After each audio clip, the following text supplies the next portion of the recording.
Good morning everyone. अरे good morning तभी बोलो। ठीक है। डे टू का रिवीजन स्टार्ट करते हैं। डे वन पे अपन ने कौन से एएस किए थे? AS two, AS 7, AS 9। आज तीन एसिड बेस्ड एएस है। एक तो है टैंजिबल एसिड के लिए एएस 10, इनटैंजिबल एसिड के लिए एएस 26। और ये दोनों के ऊपर अगर लॉस होता है तो उसी को अपन बोलते हैं impairment loss, that is as 28। तीनों लॉजिकल और सीक्वेंशियल सीरीज ऑफ एएस है। तो ये तीनों एएस अपन एक साथ आज निपटा देंगे इसका रिवीजन। ठीक है। अच्छा, आज संडे भी है तो ताकि तुम ज्यादा टाइम दे पाओगे ये सब्जेक्ट्स को, ये वाले चैप्टर्स को। ठीक है, चलो आ जाओ। Starting with the as 10। सबसे पहले अपन क्या करेंगे, एएस 10 का पूरा रिवाइज करेंगे। अच्छा, एक बात बताओ तो इनके पीवाईक्यू और आरटीपी में क्वेश्चंस कम है, बट एक चीज हमेशा याद रखना, ये वाले एएस है जैसे एएस 10 जो है या एएस 28, ये हर अटेम्प्ट में एमसीक्यू में टेस्ट किया गया है। अगर तुम देखेंगे एएस 10 से एमसीक्यू ज्यादा थे, प्रैक्टिकल क्वेश्चन कम है। इसलिए प्रैक्टिकल क्वेश्चन कम आए हैं। सर क्या अपन ये सीरीज रिवीजन और सीरीज में एमसीक्यू कवर कर रहे हैं क्या? तो इसका आंसर इज नहीं। I will try separately. मैं एमसीक्यू से एमसीक्यू के लिए अलग से एक रिवीजन सीरीज या एमसीक्यू के लिए अलग कुछ तो वीडियो लेके आऊंगा। लेकिन यहाँ पे अपन एमसीक्यू डिस्कशन नहीं कर रहे। लेकिन क्या सर ये एएस इंपॉर्टेंट है क्या? Definitely yes. Continuously first attempt में भी आया, सेकंड अटेम्प्ट, दोनों अटेम्प्ट में एएस 10 से एमसीक्यू भी आया था। ठीक है। अच्छा, ऊपर से जब फर्स्ट अटेम्प्ट था तब एएस 10 और एएस 16 का मिक्स क्वेश्चन आया था। तो वो क्वेश्चन अभी नहीं कर सकते, वो क्वेश्चन मैं कहाँ पे कवर कराऊंगा? एएस 16 होने के बाद में। ठीक है, चलो। एएस 10 क्या बोलता है? As 10 was about property, plant and equipment. ठीक है। प्रॉपर्टी, प्लांट एंड इक्विपमेंट का सबसे पहले रिकॉग्निशन, कौन से अमाउंट पे रिकॉग्नाइज करना, रिवैल्यू कैसे करना, सब्सिक्वेंट रिकॉग्निशन, क्या डिप्रिसिएशन होगा, ये सब के सब बातें कहाँ पे लिखी गई थी? एएस 10 में। ठीक है। सबसे पहले प्रॉपर्टी, प्लांट एंड इक्विपमेंट की डेफिनेशन आते हैं। प्रॉपर्टी, प्लांट एंड इक्विपमेंट मतलब क्या? Held in use for production, supply of goods, services, rental to other administrative purpose, and क्या था? Expected to be use for a period more than 12 month. यानी अगर 12 महीने से कम यूज हो रहा है तो मेरे लिए एसेट होगा क्या? नहीं, 12 महीने से ज्यादा यूज आना। और कहाँ कहाँ पे? प्रोडक्शन में यूज हो रहा, चलेगा क्या? यस। सप्लाई ऑफ गुड्स के लिए यूज हो रहा, चलेगा क्या? यस। रेंटल टू अदर के लिए चलेगा क्या? यस। और एडमिनिस्ट्रेटिव पर्पस। अच्छा, सेम चीज तुम एस 26 में इंटेंजिबल एसेट के भी डेफिनेशन में देखेंगे। Held for production, supply of goods, services, rental to other और एडमिनिस्ट्रेटिव पर्पस। क्या सेम कंडीशन वहां पे भी है क्या? बोलो रे। यस। समझ में आ रहा क्या? ठीक है, चलो। स्कोप ऑफ दिस स्टैंडर्ड, क्या क्या किस पे लगेगा? ध्यान देना, हर एसेट पे लगता, लेकिन बायोलॉजिकल एसेट पे ये एएस नहीं लगता। What does mean bye biological asset? Biological asset मतलब कोई भी एक तरीके से लिविंग एनिमल या फिर प्लांट। याद आया क्या? यस। अब इसमें लिविंग एनिमल पे एएस 10 तो नहीं लगेगा। प्लांट में दो प्लांट थे, एक तो बियरर प्लांट और नॉर्मल प्लांट। नॉर्मल प्लांट पे एएस 10 लगता क्या? नहीं। लेकिन बियरर प्लांट पे एएस 10 लगेगा क्या? Yes. What does mean bye bearer plant? Bearer plant मतलब क्या? ऐसा कोई प्लांट जो मेरे को हर साल कुछ तो भी आउटपुट दे रहा। जैसे एप्पल का ट्री है, तो एप्पल का पेड़ मेरे को हर साल क्या देगा? एप्पल। यानी हर साल मेरे को उससे बेनिफिट मिलने वाले हैं क्या? यस। तो एप्पल का प्लांट अगर मैं कुछ जो भी इन्वेस्टमेंट कर रहा हूँ एप्पल के प्लांट पे, वो मेरे लिए एसेट हो सकता है क्या? यस। यानी बियर प्लांट मतलब क्या? Which is expected to produce beer for period more than 12 month. यानी उससे मेरे को मोर देन 12 मंथ से बेनिफिट आने वाला है, तो वो मेरे लिए एसेट होगा क्या? यस। लेकिन बियर प्लांट की भी कुछ कंडीशन थी। अगर याद दिलाओ, यहाँ पे बियर प्लांट की कंडीशन ऐसी थी, बियर प्लांट प्रोडक्शन या सप्लाई ऑफ एग्रीकल्चर प्रोड्यूस में काम आना चाहिए, बरोबर है। उसके बाद ये प्रोड्यूस बियर किससे ज्यादा करना चाहिए? 12 महीने से ज्यादा तक मेरे को बेनिफिट देना। और लास्ट कंडीशन क्या थी? प्लांट खुद नहीं बिक जा रहा। जैसे चंदन, चंदन के फ्रूट लेने के लिए काम होता है, चंदन का पेड़ ही बेचना है, चंदन का पेड़ बेचना है। वहां पे मेरे को क्या, मेरे लिए बियर प्लांट होगा क्या? नहीं, वहां पे चंदन ही मेरे लिए प्रोडक्ट है। हाँ, लेकिन स्क्रैप सेल की तरह बेच सकते क्या? यस। कोई भी पेड़ लगा है उसकी लकड़ियां स्क्रैप सेल कर रहे हैं eight the end of useful life, तो चलेगा। लेकिन वो प्लांट खुद बियर नहीं होना चाहिए, वो कुछ ना कुछ प्रोड्यूस बियर करना चाहिए। बोलो बराबर है क्या? तभी मैं क्या बोलूंगा? Bearer plant. और बियरर प्लांट ये स्टैंड में आएगा क्या? यस। नॉर्मल प्लांट आएगा क्या?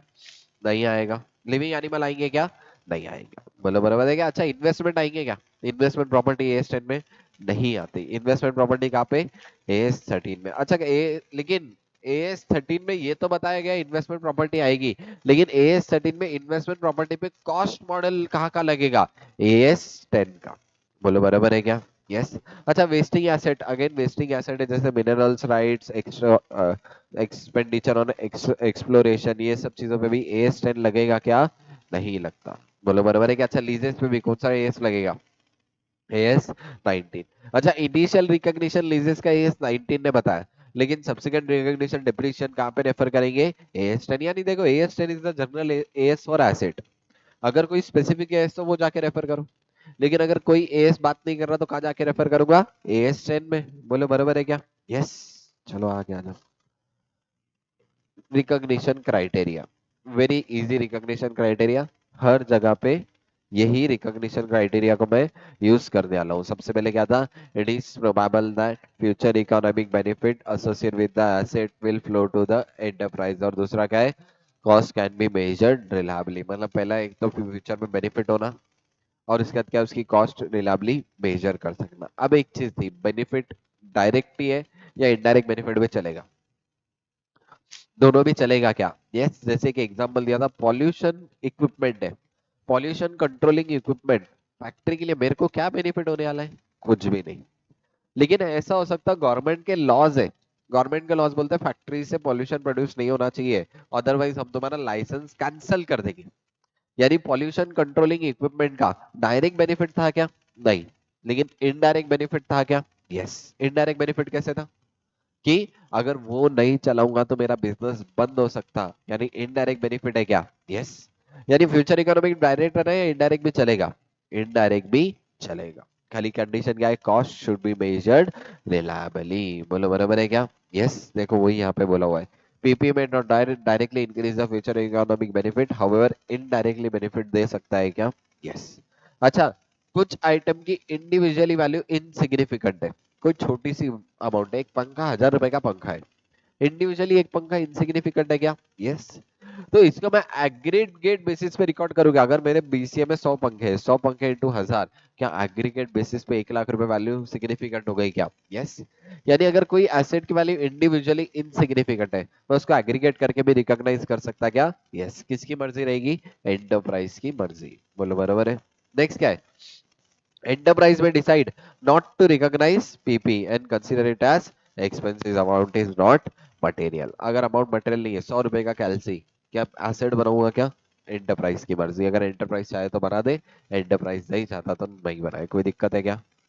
यहाँ तक समझा? यहाँ तक सिर्फ दो चीजें पढ़े, एक तो बीपी की डेफिनेशन, बियरर प्लांट आएगा, नॉर्मल प्लांट लिविंग एनिमल नहीं आएगा, वेस्टिंग एसेट नहीं आता, इनडायरेक्ट बेनिफिट चलेगा। अगर एंटरप्राइज चाहे तो इंडिविजुअली एग्रीगेट कर सकता है, इंडिविजुअली इनसिग्निफिकेंट है। अगर कोई एसेट की वैल्यू इमटेरियल तो एंटरप्राइज चाहे तो नहीं रिकॉर्ड करे तो चलेगा क्या? यस। बोलो यहाँ तक क्लियर?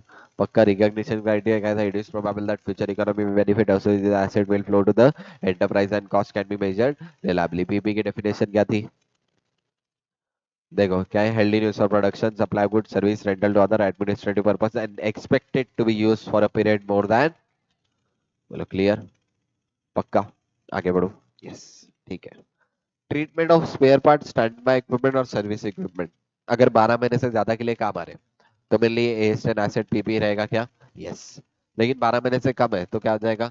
इन्वेंट्री एएस2, और इन्वेंट्री जब कंज्यूम करे तो कंजम्पशन में ले लेना। अच्छा, एएस2 में भी ऐसे ही लिखा था, spare part, standby equipment, service equipment की एएस10 के लिए डेफिनेशन देखो, अगर एएस10 की डेफिनेशन में हुई तो वहां पे, नहीं तो एएस2 में।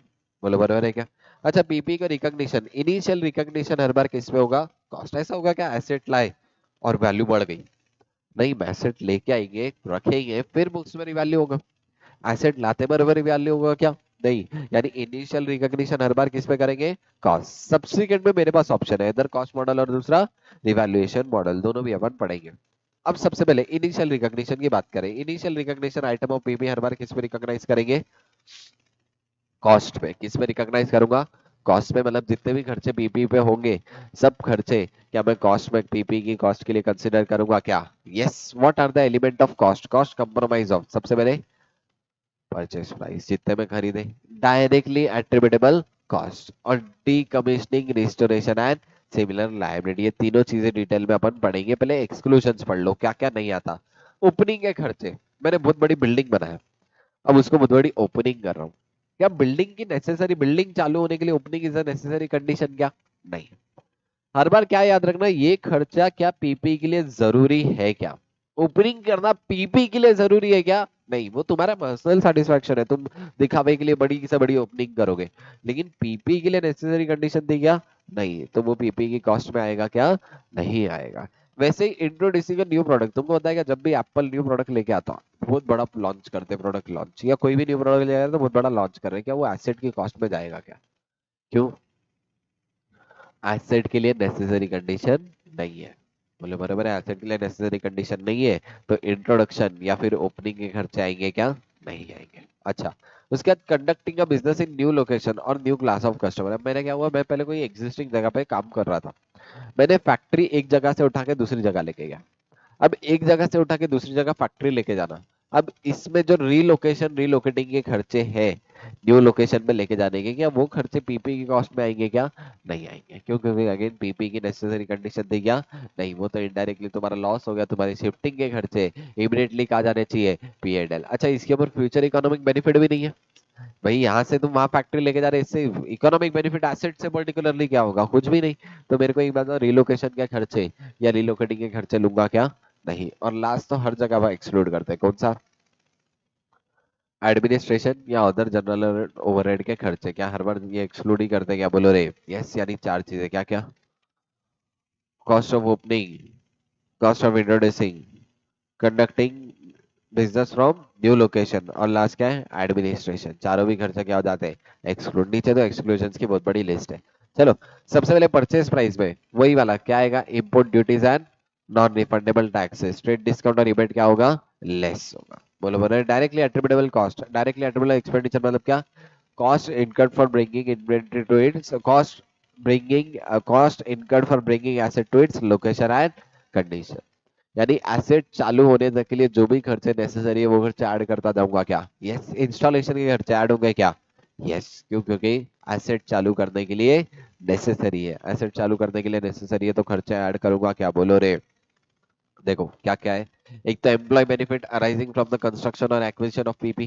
मैंने कोई एम्प्लॉय लगाया, वो एम्प्लॉय कहाँ पे काम कर रहा? पीपी के लिए, तो वो वाले खर्चे आ जाएंगे क्या? Yes. Site preparation, what does it mean site preparation? मेरे को टेलीफोन टावर खड़ा करना है, लेकिन टेलीफोन टावर ऐसी ही जमीन पे रख दूंगा या उसके लिए बेस प्रिपेयर करना पड़ेगा, फाउंडेशन बनाना पड़ेगा? यानी फाउंडेशन करा, साइट को प्रिपेयर किया, क्या वो साइट प्रिपरेशन भी एसेट के लिए रिगार्डिंग ही है क्या? यस। पीपी की कॉस्ट में ऐड करूंगा क्या? Yes. Initial delivery and handling charges, मतलब क्या जब भी लाना है मेरे बिजनेस लोकेशन तक का एसेट को लाने को, क्या ट्रांसपोर्टेशन के खर्चे होंगे क्या? यस। फर्स्ट टाइम वाले करूंगा क्या ऐड? यस। अब यहाँ पे कंफ्यूजन होगा। रीलोकेशन मतलब इनिशियल डिलीवरी हैंडलिंग है क्या? नहीं। वो डिलीवरी हैंडलिंग होगा, लेकिन इनिशियल वाली है क्या? नहीं। अपन ने कौन सा लिया? सिर्फ इनिशियल वाला। बोले बराबर है। उसके बाद क्या है? Installation and assembly. मेरे को इंस्टॉल करना है, एसेट इंस्टॉल करने के लिए खर्चे लग रहे हैं, क्या लूंगा क्या? Yes. Cost, cost of testing and trial run. अब देखो कोई एसेट बनाया, क्या मालूम कुछ तो खतरनाक ही प्रोडक्ट निकल रहा है, पहले टेस्ट करना पड़ेगा क्या? यस। टेस्टिंग के खर्चे भी लूंगा क्या? कंसीडर करूंगा। बट ध्यान देना, टेस्टिंग के टाइम पे ऐसा हो सकता है जो प्रोडक्ट आउटपुट आया वो टेस्टिंग वाले प्रोडक्ट भी मैं सस्ते में बेच दूंगा क्या? यस। तुम देखो, टेस्टिंग वाली जो कार वगैरह रहती, कार टेस्टिंग वाली सस्ते में बिकती। अब एक बात बताओ, मैंने टेस्टिंग के लिए कुछ खर्चा इनकर किया, उससे प्रोडक्ट बना, अब वो प्रोडक्ट भी मैं सस्ते में सेल आउट कर रहा हूँ, तो क्या मेरे को प्रोसीड्स आया क्या? यस। तो जब भी मैं टेस्टिंग के खर्चे कंसीडर करूंगा आफ्टर डिडक्टिंग नेट प्रोसीड्स, जो भी मेरे क्या बता रहा देखो ध्यान दे रहा हूं, टेस्टिंग के लिए मैंने खर्चा किया, लेकिन टेस्टिंग के खर्चे क्या माइनस करने के बाद कंसीडर करूंगा? प्रोसीड्स माइनस करने के बाद। सर प्रोसीड्स कैसे आएगा? मैं जब टेस्टिंग कर रहा हूँ कुछ प्रोडक्ट आउटपुट आया होगा ट्रायल वाला, वो ट्रायल वाला प्रोडक्ट भी तो मैं बेचूंगा, वो ट्रायल वाला प्रोडक्ट मार्केट में बेचा, मेरे को पैसे आए, मेरे को पैसे आए तो मैं किस में से कम कर दूंगा? कॉस्ट में से लेस कर दूंगा। वही बोला cost of testing and trial run after deducting nets proceeds. और लास्ट क्या है? प्रोफेशनल फीस, कहीं पे भी आर्किटेक्ट डिजाइनर या ऐसे कोई भी प्रोफेशनल फीस दी, वो भी सारे खर्चे इंक्लूड कर लूंगा क्या? यस। यानी इंपॉर्टेंट देखो, एक तो ये था initial delivery and handling, installation, testing के खर्चे आएंगे क्या? यस। कब? After nets proceeds. और लास्ट क्या है?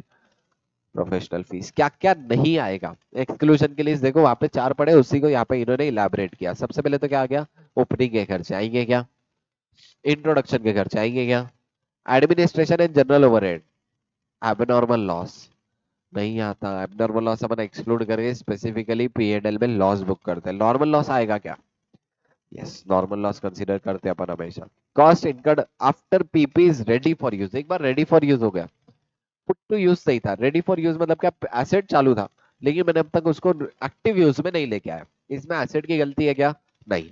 यानी रेडी फॉर यूज होने के बाद कोई भी खर्चा किया कंसीडर करूंगा क्या, नहीं करूंगा। बोलो बराबर है।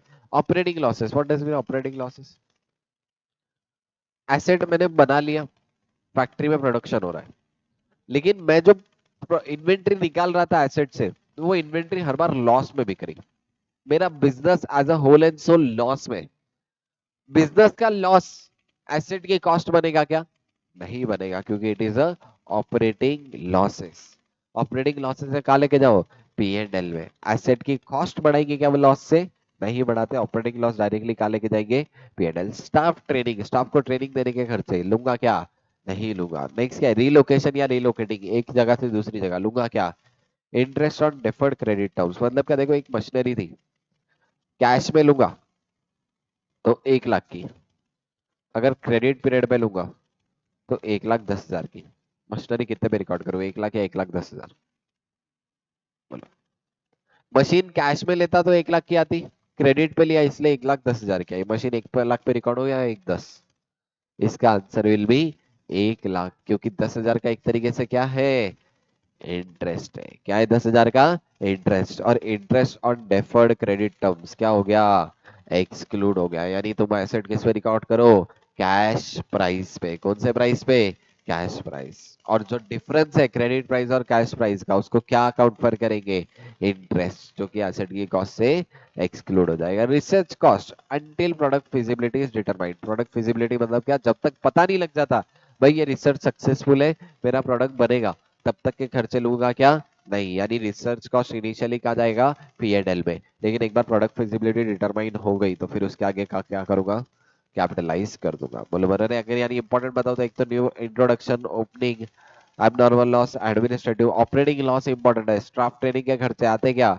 नहीं। और interest on deferred credit terms आएगा क्या, नहीं। यानी कैश प्राइस पे बुक करूँ या क्रेडिट प्राइस, कैश प्राइस पे। बोलो बराबर है। यस नेक्स्ट क्या था, decommissioning restoration and other similar liability। decommissioning restoration और other similar liability मतलब क्या,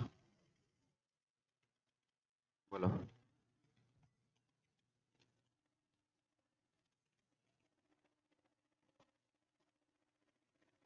बहुत बार कुछ एसेट की ऐसी कंडीशन रहती कि लाइफ ऑफ द एसेट खत्म होने के बाद उसके ऊपर खर्चा करना पड़ेगा। जैसे कोई एसेट को मेरे को गवर्नमेंट बोलती कि ये 10 साल बाद ये एसेट को तुम फेंक नहीं सकते, इसको प्रॉपर मैकेनिज्म से डीकम्पोज करना पड़ेगा। तो वो खर्चा आज की डेट में या 10 साल बाद, 10 साल बाद। खर्चा आ जाए क्या, नहीं, 10 साल बाद।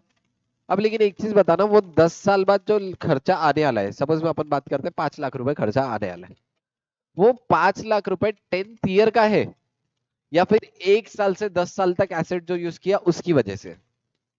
1 साल से 10 साल मतलब लाइफ ऑफ द एसेट की वजह से। देखो खर्चा कब हो रहा है, लेकिन आज या बाद में, बाद में। खर्चा हो रहा बाद में, लेकिन है लाइफ ऑफ द एसेट के रिलेटेड। तो अपना AS10 क्या बोलता, जो खर्चा बाद में होने वाला है उसको क्या करो, आज की डेट में ही ऐड कर दो। लेकिन किस पे ऐड करेंगे, प्रेजेंट वैल्यू पे। किस पे, प्रेजेंट वैल्यू।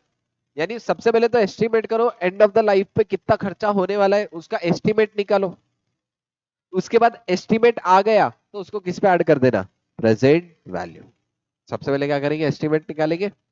एस्टिमेट आ गया, उसको क्या करना, किस पे ऐड कर देना, प्रेजेंट वैल्यू पे ऐड कर देना। किस पे ऐड कर देना, प्रेजेंट वैल्यू। बोलो समझा क्या पक्का, यस। इसी को क्या बोलते हैं, डीकमीशनिंग। यानी डीकमीशन वापिस से पहले जैसा करना है, रीस्टोर करके देना है।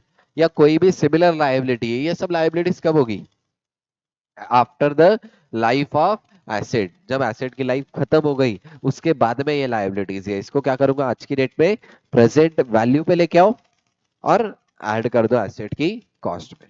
अच्छा, प्रेजेंट वैल्यू को फिर अमोर्टाइज कैसे करते हैं वो एएस 19 में अपन देखेंगे, कैसे अमोर्टाइज करते हैं वो एएस 19 में देखेंगे। हर साल प्रेजेंट वैल्यू पे इंटरेस्ट कॉस्ट जोड़ता जाऊंगा।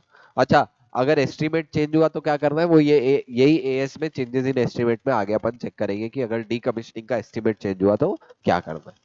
अभी के लिए इतना समझो, डीकमिश्निंग, रिस्टोरेशन एंड सिमिलर लायबिलिटी को क्या कर रहे हैं, पहले तो फ्यूचर का एस्टिमेट, उसकी प्रेजेंट वैल्यू आज की डेट में एसेट की कॉस्ट में क्या कर दिया, ऐड कर दिया। देखो बोलते रहो, जितना बोलते रहोगे ना उतना इजी जाएगा रिवीजन, ठीक है। आज कम बोल रहे, थोड़ा एनर्जी लेके आओ, ठीक है, बोलते रहो कंटिन्यूअसली।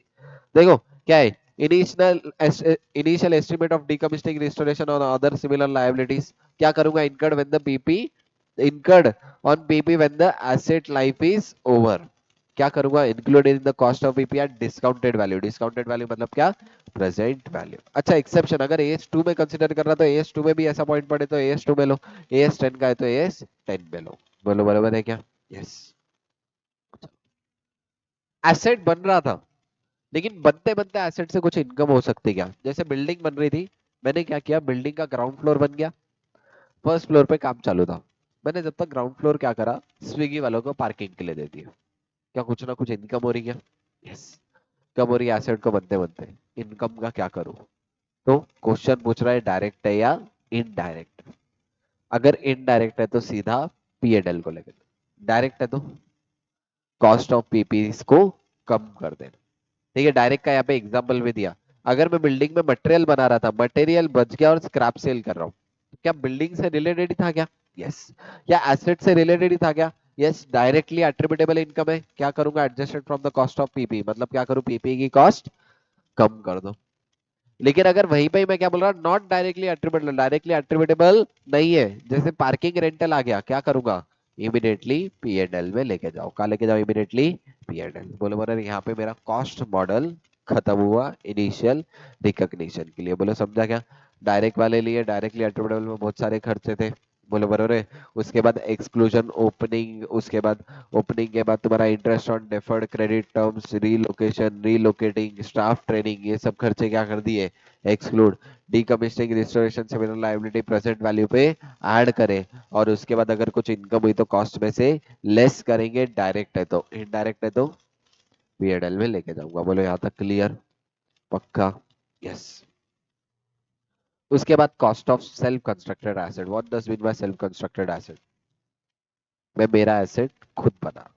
अगर मैं मेरा एसेट खुद बना रहा हूँ तो ऐसे केस में किसकी तरह, तो इसके लिए एएस 2 का कॉस्ट का चार्ट याद करना। कॉस्ट का चार्ट क्या था एएस 2 का? Purchase cost, conversion cost, other cost, वो सारी कॉस्ट ले लूंगा क्या? यस। वहां पे जो एक्सक्लूड था वो यहाँ पे भी एक्सक्लूड हो जाएगा। खाली इंटरनल प्रॉफिट है, अगर एक डिपार्टमेंट दूसरे डिपार्टमेंट को दे रहा है, इंटरनल प्रॉफिट लूंगा क्या? नहीं। डीपी के कॉस्ट में इंटरनल प्रॉफिट एलिमिनेट कर देना। इसके अलावा भी कुछ चीजें, एबनॉर्मल अमाउंट लेंगे क्या? नहीं लेंगे, वहां पे भी एक्सक्लूड कर देते हैं, यहाँ पे भी क्या करेंगे, एक्सक्लूड। बोरोइंग कॉस्ट कब लूंगा? अगर एसेट को बनने टाइम लग रहा तो बोरोइंग कॉस्ट भी कंसिडर कर दूंगा क्या? यस। अच्छा, bearer plant accounted as a self constructed asset. Bearer plant मतलब क्या था? पेड़, याद आया क्या? यस। क्या बियरर प्लांट लेते थे क्या? यस। उसका अमाउंट कैसे निकालेंगे? सेल्फ कंस्ट्रक्टेड एसेट, मतलब पेड़ को उगाने का, जब तक वो बियर नहीं दे रहा था तब तक के खर्चे क्या मैं कॉस्ट में ऐड करते जाऊंगा क्या? बोलो रे। यस। पक्का? समझा? उसके बाद PP exchange in case with the non monetary asset or combination of non monetary asset of both. अब देखो ध्यान दो, ध्यान देना, जब भी मैं पीपी को एक्सचेंज कर रहा हूं तब अपन क्या देखते थे, whether transaction as commercial substance और नॉट। कमर्शियल सब्सटेंस मतलब क्या, मेरे को वो ट्रांजैक्शन से कुछ ना कुछ बेनिफिट होना चाहिए commercially, business as a whole को कुछ बेनिफिट होना चाहिए। अगर वो ट्रांजैक्शन से मेरी कैश फ्लो अफेक्ट हो रहा, क्या अफेक्ट हो रहा, कैश फ्लो, तो मैं क्या बोलूंगा, ट्रांजैक्शन में क्या है, कमर्शियल सब्सटेंस है। जैसे कि मेरी फैक्ट्री थी यहाँ पे और मेरा गोडाउन था 4 लैंड छोड़ के दूर, यहाँ पे किसी और की गोडाउन है और उसकी फैक्ट्री यहाँ पे थी। हम दोनों ने क्या बोला कि भाई मेरे को ये इतना दूर पड़ रहा, तेरे को ये दूर पड़ रहा, अपन क्या कर लेंगे, एक्सचेंज कर लेंगे। अब यहाँ पे देखो क्या मेरा ट्रैवलिंग का खर्चा बच गया, क्या कमर्शियल सब्सटेंस था? यस। मैंने देखो लैंड, एक लैंड दिया, दूसरी लैंड लिया, एक्सचेंज किया क्या? यस, क्या ये एक्सचेंज ट्रांजैक्शन को भी अकाउंट फॉर करना पड़ेगा क्या? किसके हिसाब से करेंगे? यस, 10 के हिसाब से। तो यानी अपना पहला क्वेश्चन क्या रहेगा, कमर्शियल सब्सटेंस है या नहीं है। इसी की जगह पे ऐसी मजे मजे में मैंने उसका बोला तू मेरी ये लैंड ले ले, उसने मेरे को उसकी कोई लैंड दे दिया। या फिर ऐसा पीपी में भी कर सकते क्या? यस, पीपी में एक मशीन थी, दूसरी मशीन थी, एक मशीन दे दिया, दूसरी मशीन ले लिया, ऐसे ही मजे मजे के लिए। तो उसमें कमर्शियल सब्सटेंस है क्या? नहीं है। यानी अपना पहला क्वेश्चन मार्क क्या रहेगा एक्सचेंज ऑफ एसेट में? Commercial substance. अगर if transaction has commercial substance तो तीन प्रायोरिटी है, जो जो रहा वो सबसे पहले fair value of asset given up. सबसे पहली प्रायोरिटी क्या है? Fair value of asset given up. दूसरी प्रायोरिटी क्या है? Fair value of asset receive. देखो सबसे पहले तो जो दे रहे उसकी फेयर वैल्यू है क्या, वो देखो। दूसरी चीज, जो ले रहे उसकी फेयर वैल्यू। अगर दोनों भी नहीं है तो क्या है? Carrying amount of asset given up, जो एसेट दिया उसकी कैरिंग अमाउंट थी वो अमाउंट पे रिकॉग्नाइज कर लो। अब एक बात बताओ, क्या इसमें गेन और लॉस पॉसिबल है क्या? यस, गेन और लॉस होगा ना, एसेट दे रहे। सपोज ऐसा हो सकता, मेरे बुक्स में कैरिंग वैल्यू थी 1 लाख, मैंने fair value of asset given up पे दिया, मतलब 1,50,000। तो 50,000 का क्या हो गया? गेन। बोलो बराबर है क्या? यस। अच्छा, अब इसमें ऐसा हो सकता है क्या, मैंने एसेट दिया और कैश भी दिया। क्या दिया? एसेट दिया और कैश भी दिया। अब गेन कैसे होगा? देखो मैंने एसेट कितने का दिया? 1 लाख। बोलो बराबर है। उसके ऊपर से कैश भी पे किया। बोलो बराबर है। यानी ये 1.5 लाख का एसेट लेने के लिए मैंने कैश सपोज दिया 20,000 और 1 लाख का कैरिंग अमाउंट दिया। कैश पेड और एसेट दिया। तो बताओ कितने का गेन हुआ?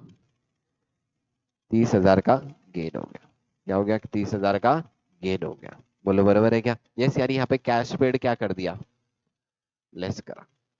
अच्छा, अगर कैश रिसीव होती, एक तो मेरे को 1.5 लाख का एसेट आया, प्लस क्या आया? 20,000 रुपए कैश आई, रिसीव हुई।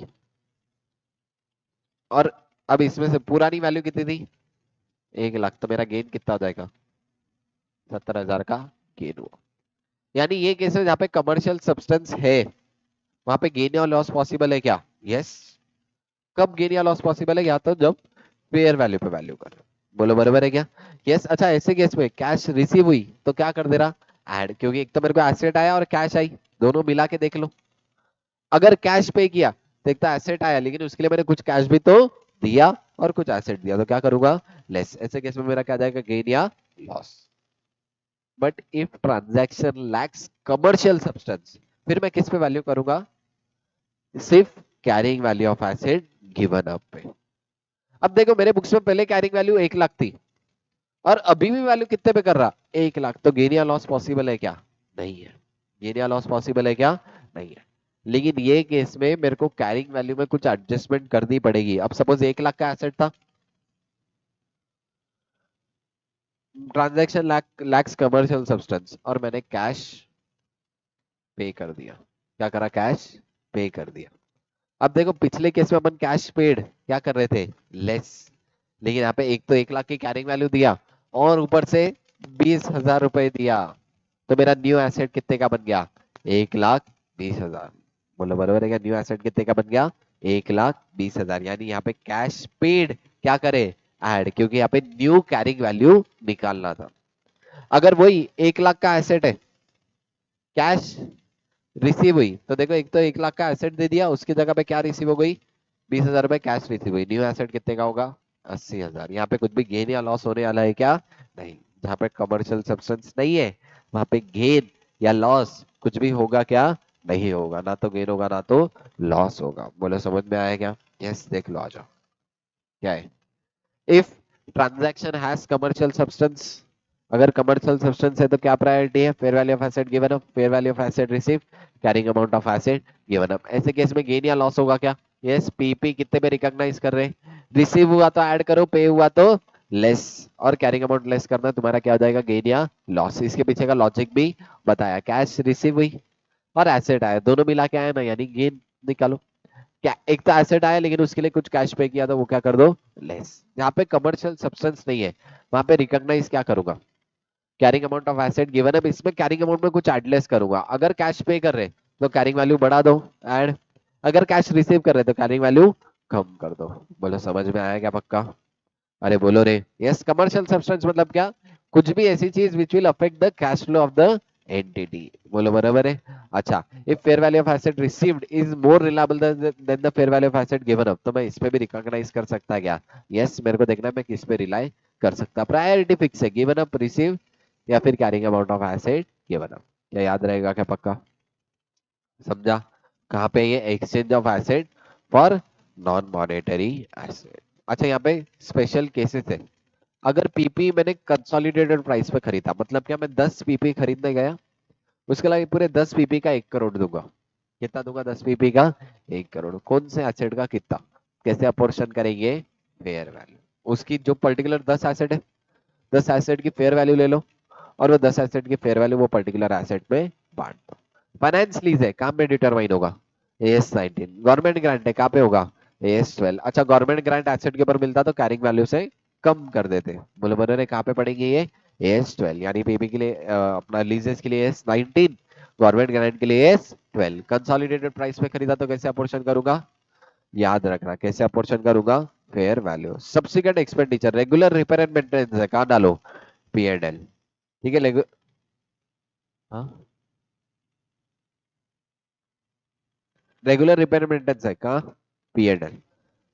ऐसा कोई भी खर्चा किया जिससे एफिशिएंसी बढ़ गई। क्या बढ़ गई? एफिशिएंसी बढ़ गई।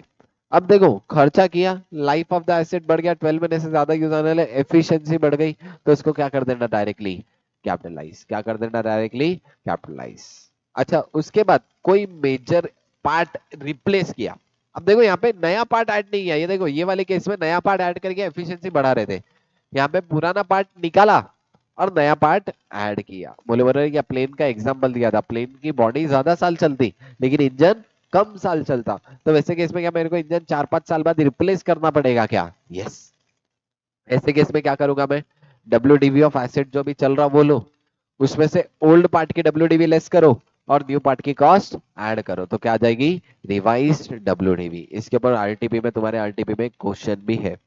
क्या करना? WDV ऑफ ओल्ड, एक तो WDV ले लो as asset as a whole, इसमें न्यू पार्ट की कॉस्ट ऐड, ओल्ड पार्ट की WDV लेस, तो क्या आ जाएगी? Revise WDV। लेकिन सबसे बड़ा क्वेश्चन मार्क ये है, WDV ऑफ ओल्ड पार्ट कैसे निकालेंगे? ओल्ड पार्ट की वैल्यू तो पता रहनी चाहिए।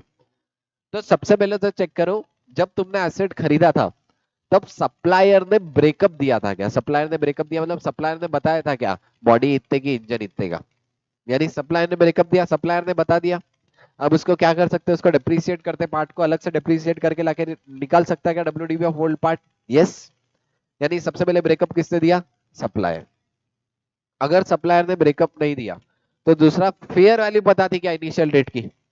जब लिया तब बॉडी की फेयर वैल्यू क्या थी और पार्ट की फेयर वैल्यू क्या थी, वो बेसिस पे बांट दो। दोनों भी चीज नहीं थी तो क्या करूंगा? Present value of replacement cost. जो भी मेरी रिप्लेसमेंट कॉस्ट है, मतलब ये जो न्यू पार्ट है ना, न्यू पार्ट को प्रेजेंट वैल्यू कर लो। न्यू पार्ट को क्या करो? Present value. फिर उसको डिप्रिसिएट करके लेके आओ और फिर तुम्हारी रिवाइज WDV निकालेंगे। क्या बता रहा देखा, ध्यान देना। Present value of replacement cost में मैं क्या करूंगा? जो भी मेरी अभी प्रेजेंट वैल्यू न्यू पार्ट है, न्यू पार्ट को पहले प्रेजेंट वैल्यू पे फर्स्ट ईयर तक लेके जाओ। प्रेजेंट वैल्यू वापिस से क्या करो? प्रेजेंट वैल्यू को फिर क्या करेंगे? डिप्रिसिएट। तो WDV of old part less कर दो, न्यू पार्ट ऐड करेंगे। बोलो बराबर है क्या? यस। देखो नीचे 3 ऑप्शन है, WDV ऑफ ओल्ड पार्ट कैसे निकालेंगे? या तो सप्लायर ने ब्रेकअप दिया, या फेयर वैल्यू, या कुछ भी नहीं है तो present value of replacement cost. इसको अलग से डिप्रिशिएट करना पड़ेगा क्या? बोलो रे। यस, इसको क्या करना पड़ेगा? अलग से डिप्रिशिएट करना पड़ेगा। अच्छा, इसके ऊपर एक क्वेश्चन है, पहले वो क्वेश्चन साथों साथ करेंगे डे 2 में। देखो आ जाओ फटाफट। MS limited has acquired a heavy machine of 1 crore. कितने की मशीन लिया? 1 करोड़। क्या सप्लायर ने ब्रेक डाउन दिया क्या? नहीं दिया। एस्टिमेटेड यूजफुल लाइफ कितनी थी? 10 साल। Eight the end of 6 year, 6 साल होने के बाद, मतलब 6 साल का डेप्रिसिएट कर चुका हूँ क्या? बोलो रे। यस। अब 1 करोड़ में 6 साल का डेप्रिसिएशन हो गया, कितनी वैल्यू बची? बोलो। 1 करोड़ माइनस 6 साल का डेप्रिसिएशन कितना होगा? 6 साल का बाय 10 इंटू 6, 60 लाख। तो WDV कितनी बची थी? WDV ऑफ एसेट कितनी थी? WDV ऑफ एसेट थी 40 लाख। अब देखना, ध्यान देना, one of the major component turbine is required replacement. The remainder of machine is perfect and expected to last next 4 year. यानी यहाँ पे न्यू पार्ट ले रहा। अब जब भी अपन रिप्लेस करके न्यू पार्ट ला रहे क्या करते? Cost of new part add और WDV of old part less. अच्छा, कॉस्ट ऑफ न्यू पार्ट है क्या यहाँ पे? कितनी है? 45 लाख ऐड, क्या हो गया? New part minus WDV of old part. Given है क्या? बोलो। नहीं है, फाइंड आउट करना पड़ेगा। कैसे फाइंड आउट करूंगा? ब्रेकअप दिया क्या? नहीं। फेयर वैल्यू दिया क्या इनिशियल ईयर की? नहीं। लास्ट ऑप्शन क्या था? Present value of replacement cost. देखो कॉस्ट ऑफ न्यू टर्बाइन कितनी है? 45 लाख। डिस्काउंटिंग रेट कितना है? 5%। अच्छा, अब डिस्काउंटिंग प्रेजेंट वैल्यू कैसे करते पता है क्या? 45 लाख की प्रेजेंट वैल्यू कैसे करूंगा?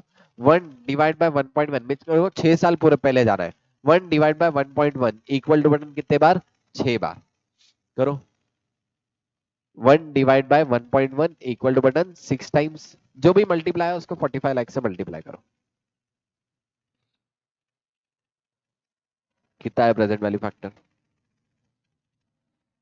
33,57,969।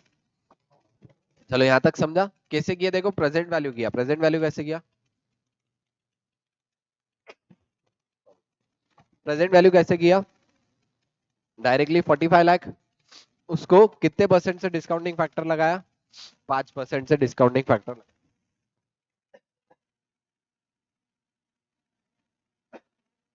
सॉरी, देखो 45 लाख है। 45 लाख को डिस्काउंटिंग रेट कितने से लगाया? 5%। अच्छा, डिस्काउंटिंग लगाने का शॉर्टकट क्या है? 1/1.05 इक्वल टू, मैंने पहले कुछ और बोला क्या? क्या बोला? 1.1 बोला क्या? अच्छा सॉरी सॉरी, मैंने मॉड्यूल का बोल दिया। 1/1.05 इक्वल टू बटन 6 बार और मल्टीप्लाई बाय 45 लाख। कितना आ रहा? अच्छा, तुमने वो बरोबर करे, मैंने बोलने के बाद भी करेक्ट करे। Very good. 1/1.05 equal to button 6 बार और 45 लाख, यानी क्या? 33,57,969। इसका मतलब क्या है? अगर मैं 6 साल बाद खरीद रहा तो 45 लाख की है। अगर ये 6 साल पहले खरीदता तो कितने में मिलता? 33,57,969 सब्जेक्ट टू द इन्फ्लेशन। अब ये मेरे पास क्या आ गई? Cost of old part. लेकिन मेरे को कॉस्ट ऑफ ओल्ड पार्ट चाहिए, WDV ऑफ ओल्ड पार्ट चाहिए? WDV ऑफ ओल्ड पार्ट चाहिए, यानी मेरे को इसको और क्या करना पड़ेगा?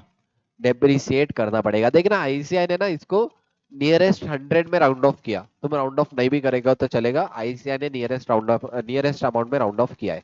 अब देखो ध्यान देना, इसको कितने साल तक डेप्रिसिएट करना पड़ेगा? 6 साल। कितने से? 10 साल के हिसाब से। पहले मेरे को थोड़ी पता था 6 साल बाद रिप्लेस होगा, यानी मैं 10 साल के हिसाब से डेप्रिसिएट करूंगा। बताओ कितना आ जाएगा डेप्रिसिएशन? 33,57,969 इंटू 6/10, 40,781। तो रिवाइज WDV कितनी आ गई? 20,14,781। तो कितना बचा? 13,43,187। ये मेरी क्या आ गई? WDV of old part. क्या आ गई मेरी? WDV ऑफ ओल्ड पार्ट आ गई। अब WDV ऑफ ओल्ड पार्ट क्या कर दूंगा? लेस, यानी 13,43,187 लेस। तो रिवाइज्ड WDV कितना आया? 40 प्लस 45, 71,840। यही आएगा नियरली। यस। अच्छा, इनका क्या है? इन्होंने राउंड ऑफ नियरेस्ट 100 में किया। अच्छा, पहले यहाँ 1 करोड़ माइनस 60 लाख, 40 लाख अपना बराबर है क्या? यस। अच्छा, इन्होंने क्या किया? Cost of turbine present value करके इन्होंने कितना लिया? 33,57,900। इन्होंने क्या लिया? 33,57,900 900, यानी 3 डिजिट राउंड ऑफ करके इन्होंने लिया, अपना राउंड ऑफ नहीं किए, ठीक है, दोनों भी करेक्ट है। डेप्रीसिएशन 6 साल का इन्होंने भी माइनस करा, अपना क्या आया था 1343160, अपना क्या आया था 1343187, यानी अपना जो भी डिफरेंस है it is due to round off, ठीक है। इनकी रिवाइज डब्ल्यूडी कितनी है 7156480, अपना 756840। क्यों डिफरेंस आया इतना, क्योंकि difference is due to round off. बोलो बराबर है क्या, अरे बोलो रे, yes difference is due to round off, और वो डिफरेंस चलेगा क्या, यस। यानी यहाँ पे क्या कर रहे, रिवाइज डब्ल्यूडीवी निकाल रहे। रिवाइज डब्ल्यूडीवी कैसे निकालेंगे, ध्यान देना। डब्ल्यूडीवी ऑफ मशीन, इसमें new part add, WDV of old part less, तो क्या आ जाएगी revise WDV. WDV of old part कैसे निकालूंगा, पहले सप्लायर ने ब्रेकअप दिया क्या, फेयर वैल्यू दिया क्या, कुछ भी नहीं है तो present value of replacement cost. बोलो बरोबर है क्या, यस। अच्छा इसमें ना एक क्वेश्चन मॉड्यूल का बहुत अच्छा है, मॉड्यूल के प्रैक्टिकल क्वेश्चंस में से, उसमें इसके आगे का भी बताया हुआ है, मतलब उसमें इसके आगे का डिप्रिसिएशन भी निकालना है, ठीक है। और वहां पे पार्ट को एज अ सेपरेट निकाला था, तो वो वाला क्वेश्चन डेफिनेटली तो मॉड्यूल वाला क्वेश्चन एक ट्राई आउट करना। ये अपन ने आरटीपी का क्वेश्चन कर लिया। अच्छा कब का आरटीपी का क्वेश्चन है, हमारा वाला, ठीक है, ये तो खुशी है तुम्हारा वाला, ठीक है। बस तुम्हारा वाला एक ही होना चाहिए, ये ध्यान रखो, मतलब जनवरी अटेम्प में क्लियर कर दो, नहीं तो हमारे वाले 2-3 है, ऐसा नहीं होना, ठीक है। तुम्हारा वाला एक ही अटेम्प होना चाहिए जनवरी 2025, समझा क्या। अरे बोलो रे पहले फटाफट, यस और नो, यस आगे बढ़ू। After recognition either can be cost model और the revaluation model. Cost model simple है, कॉस्ट मॉडल क्या बोलता है, जितना कॉस्ट रिकॉग्नाइज करे तो उसमें से हर साल क्या माइनस करो, डेप्रिसिएशन या इंपेयरमेंट लॉसेस माइनस करते जाना। बोलो बोलो, यहाँ पे इन्होंने क्लास ऑफ पीपी मतलब क्या, ओवरऑल क्लास ऑफ पीपी मतलब एक पर्टिकुलर ट्रांजैक्शन को, एक पर्टिकुलर तरीके के आइटम को मैं क्लास ऑफ पीपी बोल दूंगा जिसका सिमिलर नेचर या फिर यूज सेम है। बोलो बराबर है। अच्छा cost model, items of PP should be carried at cost, इसमें से क्या माइनस करूंगा, डेप्रिसिएशन और इम्पेयरमेंट लॉसेस। रिवैल्यूएशन मॉडल क्या बोलता, जो भी मेरा एसेट है उसको हर बार किस पे वैल्यू करो, फेयर वैल्यू। यानी अब एक बात बताओ, एसेट को फेयर वैल्यू करने की, फेयर वैल्यू पे वैल्यू करने की वजह से या तो गेन भी हो सकता है और लॉस भी हो सकता है। बोलो बराबर है क्या, एसेट को फेयर वैल्यू पे लाने की वजह से क्या हो सकता है, या तो गेन भी हो सकता है या तो लॉस भी हो सकता है। बोलो बराबर है क्या, यस। हर बार मैं किस पे वैल्यू करूंगा, फेयर वैल्यू, उसमें से एक्यूमुलेटेड डेप्रिसिएशन और इम्पेयरमेंट लॉसेस माइनस हो जाएगा हर बार की तरह। बोलो बराबर है क्या, यस। देखो ध्यान देना, अब रिवैल्यूएशन में गेन या लॉस हुआ उसका क्या करना है। तो सबसे पहले क्वेश्चन मार्क पूछो, फर्स्ट टाइम है या सब्सिक्वेंट है। फर्स्ट टाइम में गेन हुआ, अपने प्रूडेंस कॉन्सेप्ट के हिसाब से क्या प्रॉफिट बुक कर सकता, क्या नहीं, यानी फर्स्ट टाइम में गेन है, कहां लेके जाऊंगा, रिवैल्यूएशन सरप्लस। फर्स्ट टाइम में लॉस हुआ, कर सकते क्या बुक, यस, कहां लेके जाओ, P&L। सब्सिक्वेंट डेट पे, सब्सिक्वेंट डेट पे गेन है, पहले भी गेन था, क्या लेके जाऊंगा, रिवैल्यूएशन सरप्लस। देखो वही है, सब्सिक्वेंट डेट पे प्लस है, बाद में भी प्लस हुआ, क्या लेके जाऊंगा, रिवैल्यूएशन सरप्लस। सब्सिक्वेंट डेट पे लॉस है, प्रीवियसली भी लॉस था, क्या लेके जाऊंगा, P&L। सब्सिक्वेंट डेट पे गेन है, पहले लॉस था, तो पहले वाला लॉस P&L से रिवर्स करना पड़ेगा क्या, यस। यानी पहले जितना लॉस था उतना कहां से रिवर्स कर दो, P&L, बच गया तो कहां लेके जाना, रिवैल्यूएशन सरप्लस। सब्सिक्वेंट डेट पे लॉस है, पहले गेन था, पहले गेन था तो पहले कहां से रिवर्स करूंगा, रिवैल्यूएशन सरप्लस, बच गया तो कहां लेके जाऊंगा, P&L। इसका लॉजिक भी क्लास में बताया था, तुमको याद आया क्या, अरे बोलो रे, यस। ऐसा थोड़ी कर सकते, गेन है तो रिजर्व में, लॉस है तो हर बार P&L में, गेन है तो पहले गेन भी तो रिवर्स करना पड़ेगा क्या, बोलो रे, यस। यानी ये वाला लॉजिक्स याद रहेंगे, पक्का, ठीक है। अब चलो, item of PP revalued, entire class of PP should be revalued, मतलब क्या मैं ऐसा कर सकता क्या, एक क्लास ऑफ पीपी में एक पंखा रिवैल्यू कर रहा, दूसरा पंखा रिवैल्यू कर रहा है, नहीं कर रहा, ऐसा कर सकता क्या। हर बार रिवैल्यूएशन कैसे देखते हैं, क्लास ऑफ पीपी, मतलब अगर क्लास ऑफ पीपी एक है, अगर मैं एक क्लास ऑफ पीपी रिवैल्यू कर रहा तो वो क्लास के पूरे एसेट्स रिवैल्यू करने पड़ेंगे क्या, यस। यानी revaluation model class of PP के अकॉर्डिंग तुमको सेलेक्ट करना पड़ेगा। बोलो बराबर है क्या, यस। फ्रीक्वेंसी ऑफ रिवैल्यूएशन, अगर बहुत ज्यादा से फेयर वैल्यू में चेंजेस है तो हर साल रिवैल्यूएशन करो, अगर significant insignificant changes in fair value है तो 3 साल या 5 साल में रिवैल्यू कर देना। अकाउंटिंग ट्रीटमेंट फॉर रिवैल्यूएशन, अब इसमें देखो डिप्रिसिएशन के तरीके थे, एक तो प्रोविजन फॉर डिप्रिसिएशन और दूसरा नॉर्मल डिप्रीशिएशन क्या रहता? एसेट की वैल्यू हर बार कम करते जाते हैं, मतलब डिप्रीशिएशन की एंट्री क्या होती है? Depreciation to asset, depreciation to PP, depreciation to PP. इसका मतलब क्या, बुक्स में एसेट किस पे? नेट कैरिंग अमाउंट पे। बुक्स में एसेट किस पे?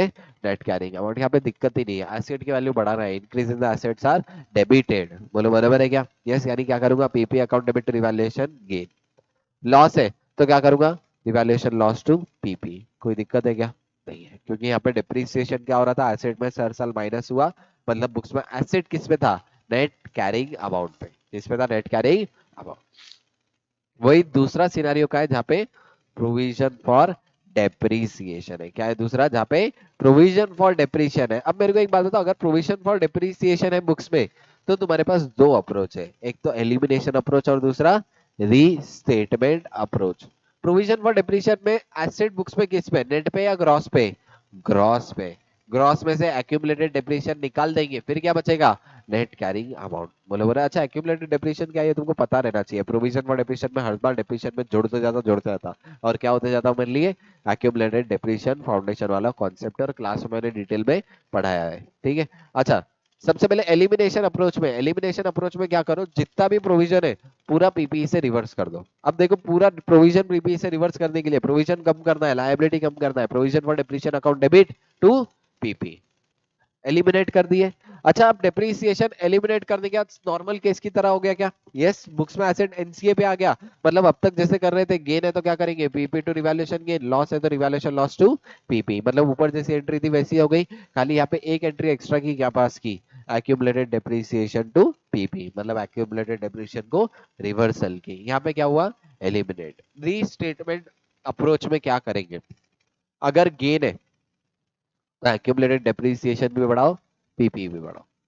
लॉस है तो प्रोपोर्शनेटली पीपी भी कम करो, एक्यूमुलेटेड डेप्रिसिएशन भी कम करो। अब देखो गेन कैसे निकालेंगे, ध्यान देना।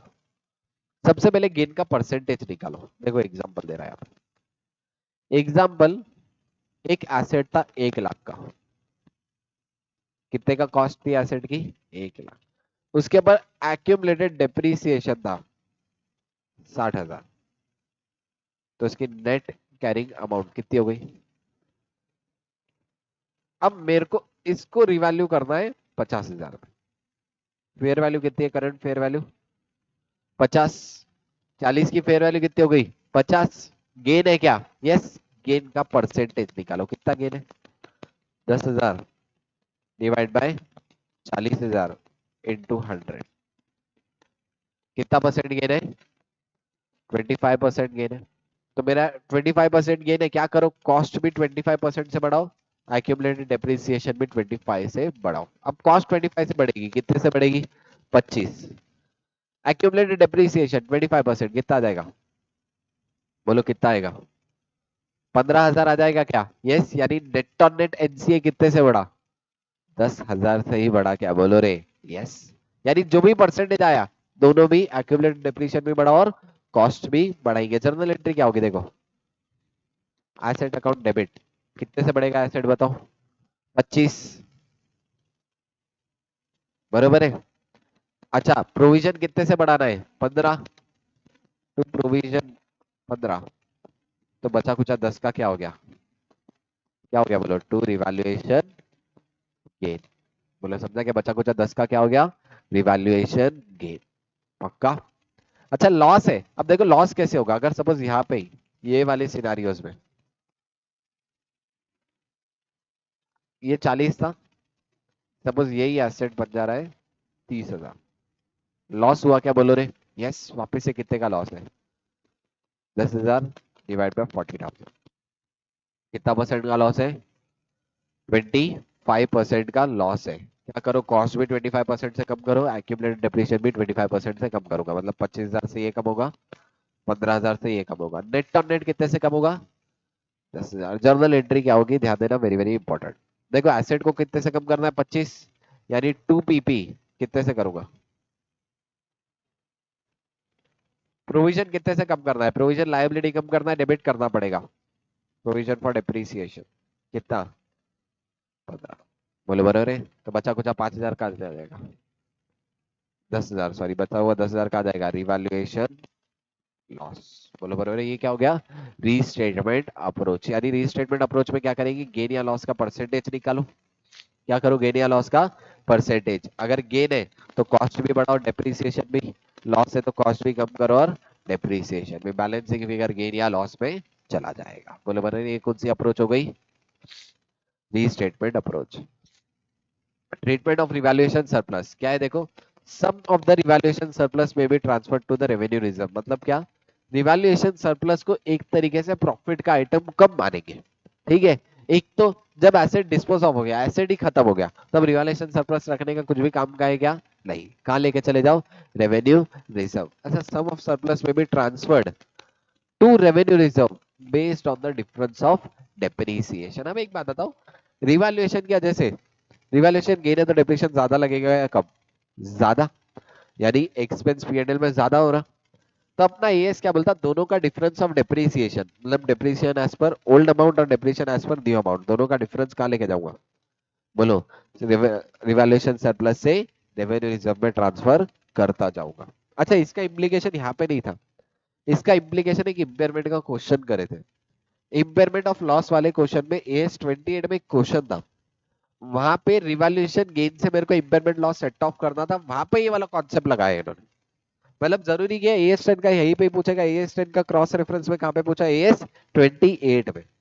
देखो क्या बता रहा है, रिवैल्यूएशन सरप्लस का कुछ बैलेंस कहां पे ट्रांसफर होगा, रेवेन्यू रिजर्व। एक तो एसेट रिटायर हो गया तो पूरा का पूरा कर दो, अगर एसेट रिटायर नहीं हुआ तो क्या, डिफरेंस ऑफ डेप्रिसिएशन ओल्ड के हिसाब से और न्यू के, मतलब अगर कॉस्ट पे करता तो कितने का डेप्रिसिएशन होता और रिवैल्यूएशन के हिसाब से डेप्रिसिएशन, दोनों का डिफरेंस कहां से ट्रांसफर होगा, रिवैल्यूएशन सरप्लस से रेवेन्यू रिजर्व। लेकिन एक चीज हमेशा ध्यान रखना, रिवैल्यूएशन सरप्लस से रेवेन्यू रिजर्व में ट्रांसफर पीएनएल के थ्रू नहीं होगा। क्या लाइन याद दिलाया क्या, यस, देखो ध्यान देना, transfer from revaluation surplus to revenue reserve are not made through the statement of profit and loss account. यानी ये सब चीजें पीएनएल के statement of profit and loss account के थ्रू करूंगा क्या, नहीं। बोले बने क्या, नीचे एक एग्जांपल दिया मैंने ऑलरेडी तुमको, वो एग्जांपल लेके समझा दिया।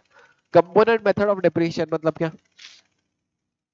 अगर कोई मेरे पीपीई में एक कोई पर्टिकुलर कंपोनेंट की वैल्यू इतनी सिग्निफिकेंट है कि उसको सेपरेटली डिप्रिसिएट करना चाहिए, तो क्या मैं उसको सेपरेट डिप्रिसिएशन करूंगा क्या, yes. Component method of depreciation वही बोलता है, ईच आइटम द पीपी जिसकी कॉस्ट सिग्निफिकेंट है उसको डिप्रिसिएट सेपरेट करो। अच्छा, कैसे अलोकेट करूंगा, इनिशियली अलोकेट कर देना और दोनों पार्ट को अलग अलग से डिप्रिसिएट करो। इसके ऊपर मॉड्यूल में एक क्वेश्चन भी था।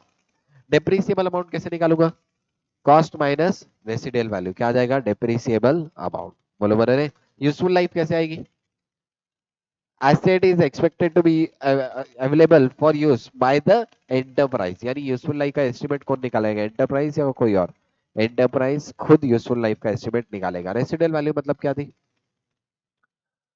जो amount life of the asset खत्म होने के बाद में आने वाली है वो क्या हो गया, रेसिडुअल वैल्यू। अच्छा, कौन से फैक्टर कंसीडर करना है, इसके ऊपर क्वेश्चन आ सकता थे क्या, एक तो एक्सपेक्टेड यूसेज कितना यूज करेंगे, वियर एंड टीयर किस तरीके से यूज करेंगे, अगर टेक्निकली टेक्नोलॉजी ऑब्सोलेंस हो गई, मतलब टेक्नोलॉजी काम की नहीं है तो एसेट कुछ भी काम का है क्या, नहीं। और लीगल और सिमिलर लिमिट कितनी है, मतलब गवर्नमेंट बोलती है 10 साल, तो उससे ज्यादा वैसे भी यूज कर पाओगे क्या, नहीं। बोलो बराबर है क्या।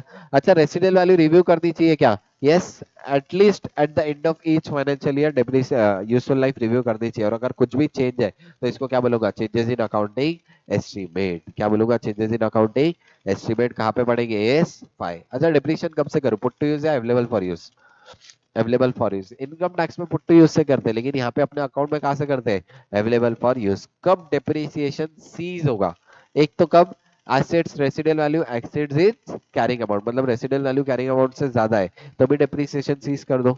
उसके बाद क्या है, अगर एसेट डी रिकॉग्नाइज कर दे रहे हैं, हटा दे रहे बुक से, बेच दे रहे हैं, तो भी बंद कर दो डिप्रीशिएशन लगाना।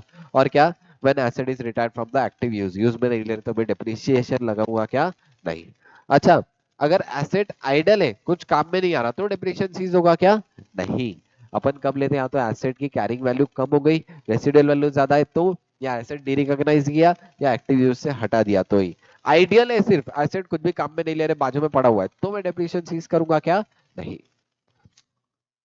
अच्छा, लैंड के ऊपर डिप्रीशिएशन नहीं होता, बिल्डिंग के ऊपर होगा क्या डिप्रीशिएशन, बोलो रे, यस। डिप्रीशिएशन के मेथड कौन से थे, एसएलएम, डब्ल्यूडीवी, यूनिट बेस्ड, ऐसे अलग अलग मेथड है क्या, किस बेसिस पे सब सेलेक्ट करूंगा, एक्सपेक्टेड पैटर्न ऑफ कंजम्पशन, जिस तरीके से तुम अगर हर साल कांस्टेंट यूज करने वाले हो तो कौन सी मेथड सेलेक्ट करो, SLM.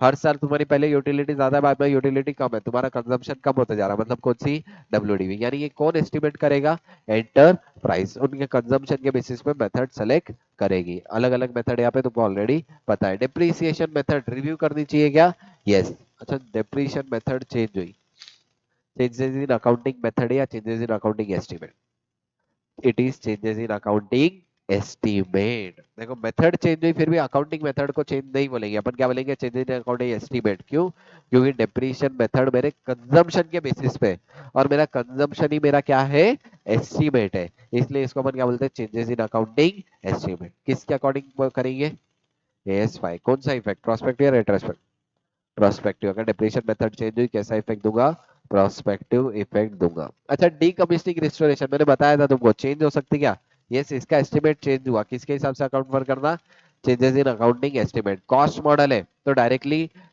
Liability increase decrease cost से बढ़ा दो, अगर लायबिलिटी बढ़ गई तो कॉस्ट बढ़ा दो, लायबिलिटी कम हुई तो कॉस्ट कम कर देना। रिवैल्यूएशन मॉडल है तो रिवैल्यूएशन सरप्लस या पीएनएल से सेट ऑफ कर लो, बोलो बराबर है, एज द केस में भी। और उसके बाद कुछ पॉइंट है, इंपेयरमेंट का रेफर करेंगे, एस 28। डी रिकॉग्निशन, यहीं पे डी रिकॉग्निशन मतलब बुक से वैल्यू को हटा दो। कंपनसेशन थर्ड पार्टी से आ रहा, एसेट डिस्ट्रॉय होने की, जैसे डायरेक्टली निकाले ना पीएनएल, यानी इंश्योरेंस क्लेम आया कहाँ जाएगा, PNL. Cost of item of PP, जो रिस्टोर कर रहे हैं या रिप्लेस कर रहे हैं, पढ़े ना, रिवाइज डब्ल्यूडीवी निकालते किसके हिसाब से, एस 10। रिटायरमेंट, रिटायरमेंट मतलब पीपी को एक्टिव यूज से हटा दिए तो lower of the following carrying amount और नेट रियलाइजेबल वैल्यू। अगर नेट रियलाइजेबल कम है मतलब बेचूंगा तो कम पैसे आएंगे, तो लॉस है तो लॉस इमीडिएटली बुक कर लो, इसलिए क्या आ गया, कैरिंग अमाउंट और net realisable value whichever is lower.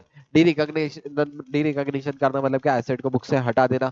कब कब हुआ, या तो सेल हुआ, या मैंने फाइनेंसिंग एग्रीमेंट फाइनेंस लीज पे दिया, या फिर एसेट डोनेट कर दिया, सब केस में एसेट क्या कर दो, डी रिकॉग्नाइज। या फिर वो फ्यूचर इकोनॉमिक बेनिफिट, एसेट की मेन कंडीशन ही खत्म हो गई क्या, यस, वापस से क्या कर दो, डी रिकॉग्नाइज। गेन या लॉस जो भी है कहाँ लेके जाना, पीएनएल में लेके चले जाना। और at the end disclosure, read once वाले एक बार पढ़ लो, खाली इतनी चीजें डिस्क्लोजर की याद रखना, ओपनिंग क्लोजिंग एडिशन डिलीशन ये सब, डेप्रिशिएशन मेथड, कॉस्ट मॉडल या रिवैल्यूएशन मॉडल, कौन सा मॉडल फॉलो कर रहे हैं ये सब बता दो। यहाँ पे कौन सा एस खत्म हुआ, एस 10। अच्छा, पिछले 3 साल में एक ही क्वेश्चन था तो वो क्वेश्चन मैंने ले लिया है आरटीबी का। पीवाईक्यू में डायरेक्ट नहीं आया, 16 और 10 का मिक्स क्वेश्चन है, वो मैं बाद में कवर कर लूंगा, ठीक है। अच्छा, एक बार 2 मिनट में क्लियरली रिवाइज कर लो, देखो क्या क्या है। सबसे पहले इनिशियल कॉस्ट, इनिशियल रिकॉग्निशन पढ़े, बरोबर है। इनिशियल रिकॉग्निशन में क्या क्या इंक्लूड होगा, क्या क्या एक्सक्लूड होगा। उसके बाद नॉन मॉनेटरी एसेट में एक्सचेंज किया तो क्या, कॉस्ट मॉडल और रिवैल्यूएशन मॉडल पढ़ा, ठीक है। उसके बाद रिवैल्यूएशन मॉडल की अकाउंटिंग पढ़ लिए, बोलो बराबर है। और बस एएस 10 में इतना ही है, इतनी चीजें तुमको याद रखना है, बोलो बराबर है। यहाँ पे कौन सा एएस का रिवीजन खत्म हुआ, एएस 10, ठीक है। अच्छा, अभी 2 मिनट का ब्रेक लेंगे, फिर इसके बाद AS 26 अपन स्टार्ट करेंगे। जमा क्या,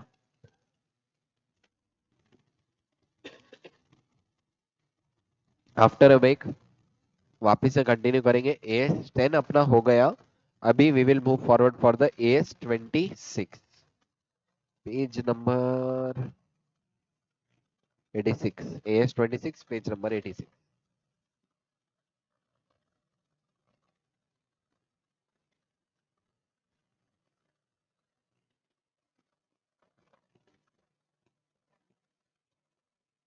इंटेंजिबल एसेट।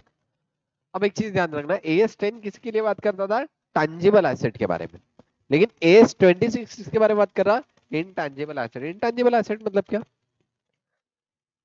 जिसको टच नहीं कर सकते यार। आजकल इंटेंजिबल एसेट का फिजिकल सब्सटेंस रहता है, अपन यही एस पे कंडीशन भी पढ़ने वाले हैं। अगर सिंपल बात बताओ, इंटेंजिबल एसेट मतलब क्या, जो टेंजिबल नहीं है। और इनटेंजिबल में किसको कवर करूंगा, ऐसे कोई एसेट जिसकी फिजिकल सब्सटेंस की वैल्यू कम होगी और उसकी इंडीड वैल्यू ज्यादा है, और उसकी जो वैल्यू ज्यादा है वो प्रोपोर्शन को तुम देख नहीं सकते, टच नहीं कर सकते, वो केस में इनटेंजिबल एसेट रहेगा। यहाँ पे तो डेफिनेशन भी अपन पढ़ने वाले। सबसे पहले क्या क्या कवर नहीं होगा देखना, एम्प्लॉय बेनिफिट एक्सपेंडिचर कहाँ पे कवर्ड है, AS 15, तो वो यहाँ पे आएंगे क्या, नहीं। इंटेंजिबल एसेट इंश्योरेंस वाले अपन हर जगह से एक्सक्लूड कर देंगे, यहाँ से भी क्या करेंगे एक्सक्लूड। मिनरल राइट यहाँ पे भी क्या कर देंगे एक्सक्लूड। फाइनेंशियल एसेट किसी से रिसीवेबल या पेएबल है तो आएगा क्या, नहीं आएगा। और लास्ट क्या इंटेंजिबल एसेट कोई और एएस में कवर्ड है, अगर as 2 deferred tax asset as 22, goodwill amalgamation या कंसोलिडेशन वाला 14 या 21 में कवर्ड है, और लीजेस के अंदर अगर कोई इंटेंजिबल एसेट एएस 19 में, तो जो दूसरे एएस में कवर्ड है वो एएस में आएंगे क्या, नहीं आएंगे, हर बार की तरह सेम रूल। ठीक है। अच्छा ध्यान देना किसको किसको अप्लाई होगा। Advertising expenditure, training cost, startup cost, इसके ऊपर एएस 26 लगता क्या, यस। और एएस 26 क्या बोलता है, एडवर्टाइजिंग ट्रेनिंग और स्टार्टअप कॉस्ट कहाँ लेके जाओ, इमीडिएटली P&L में लेके जाओ। क्योंकि एडवर्टाइजिंग कर मेरे लिए कोई एक्सपेंस है क्या, एसेट है क्या, नहीं है। एसेट इसलिए नहीं है क्योंकि मेरे लिए फ्यूचर इकोनॉमिक बेनिफिट नहीं है। अच्छा यहाँ पे भी रिकॉग्निशन क्राइटेरिया वही है, it is probable that future economic benefit associated with the intangible asset will flow to the enterprise and cost can be measured reliably। तो एडवर्टाइजिंग से पक्का आगे बेनिफिट होने वाला श्योर शॉट है क्या, नहीं है, मेरे कंट्रोल में नहीं है, तो एडवर्टाइजिंग को डायरेक्टली कहा देंगे P&L। वैसे ही ट्रेनिंग और स्टार्टअप कॉस्ट, मैं एम्प्लॉय को ट्रेन किया, अगले दिन छोड़ के भाग गया, पकड़ के ला सकता क्या, नहीं, यानी वापिस से मेरे कंट्रोल में है क्या, नहीं है, मेरे कंट्रोल में नहीं है, तो एएस 26 लगेगा क्या, नहीं लगेगा। बोलो बराबर है क्या, yes. Research and development activities पे एएस 26 लगता, आगे पढ़ेंगे करना क्या है। Right, music script, manuscript, patent, copyright, ये सब पे भी एएस 26 लगेगा क्या, यस।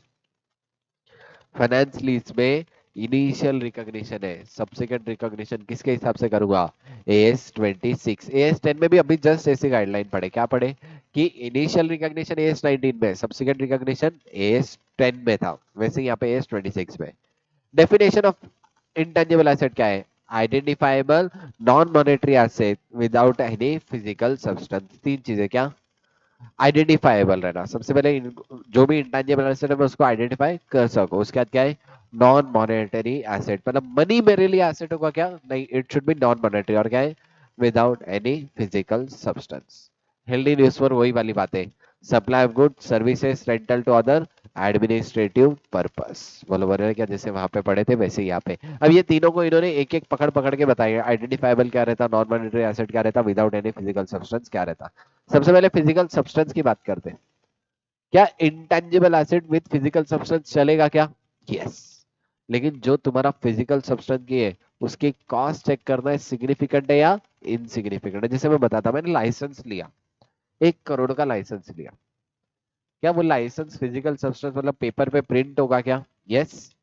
लेकिन वो पेपर की वैल्यू 1 करोड़ है या लाइसेंस की, पेपर तो 2 रुपए का है, बोलो बोले, यानी फिजिकल सब्सटेंस की कॉस्ट सिग्निफिकेंट है या इनसिग्निफिकेंट, इनसिग्निफिकेंट। ऐसे केस में क्या ट्रीट करना, इंटेंजिबल एसेट, बोलो बोले क्या, क्या देखना फिजिकल सब्सटेंस में है तो फिजिकल सब्सटेंस की कॉस्ट सिग्निफिकेंट है या इनसिग्निफिकेंट है, ये अपने को देखनी पड़ेगी। अगर सिग्निफिकेंट होगी फिजिकल सब्सटेंस की कॉस्ट तो उसको टेंजिबल बोलूंगा, लेकिन अगर इनसिग्निफिकेंट है फिजिकल सब्सटेंस की कॉस्ट तो इंटेंजिबल बोलूंगा, बोलो बोले।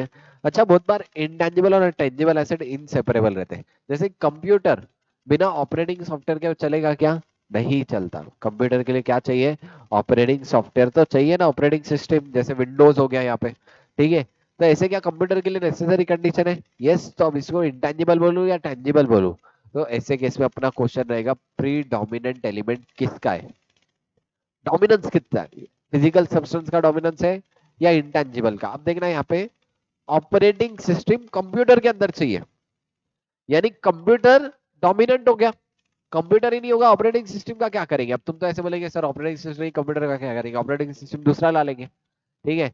लेकिन डोमिनेंस किसका ज्यादा है, फिजिकल सब्सटेंस मतलब कंप्यूटर का ज्यादा है क्या, यस। इसलिए उसको टैंजिबल ट्रेट करना। लेकिन मैंने कोई और सॉफ्टवेयर लिया जैसे टैली वगैरह, वो कंप्यूटर से रिलेटेड था क्या, नहीं। सेपरेबल है क्या, yes.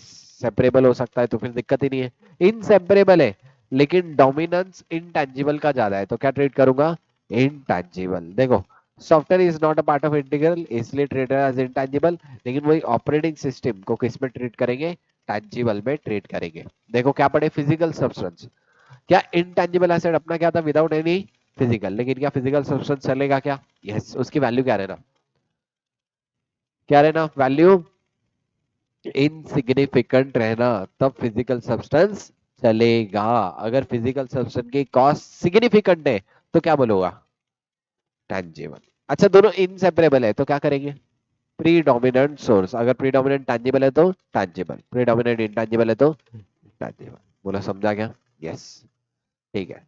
Goodwill is another example of intangible nature. क्या इंटैंजिबल ही रहेगा क्या, yes. AS26 does not meet the definition of intangible asset then recognized as an expense when it is incurred। मतलब अगर क्या कोई आइटम AS26 में कवर किया लेकिन डेफिनेशन के हिसाब से नहीं बन रहा तो उसको क्या कर दो, एक्सपेंस आउट कर दो। जैसे अभी जैसे एडवर्टाइजिंग एंड ट्रेनिंग का देखें, बोलो बराबर है क्या। अच्छा उसके बाद आइडेंटिफाइबल, आइडेंटिफाइबल करना मतलब क्या, चेक करना कि भाई ये इंटेंजिबल एसेट है, मैं सेपरेट कर सकता, उसको रेंट कर सकता, लीज पे दे सकता, सेल करता, एक्सचेंज कर सकता। अगर एसेट के साथ ये सब कर सकता तो asset is considered as identifiable.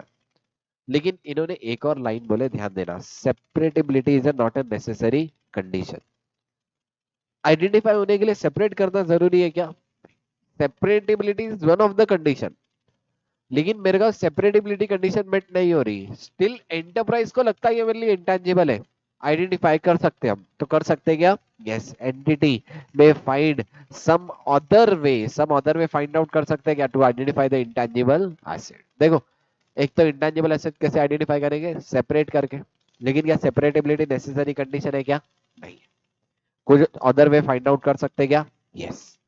अच्छा गुडविल आइडेंटिफाइबल नहीं होगा फिर भी गुडविल को क्या कंसीडर करते, इनटैंजिबल एसेट ही कंसीडर करेंगे। लिखा हुआ आइडेंटिफाइबल में, goodwill is considered as intangible asset. बोलो बना है क्या।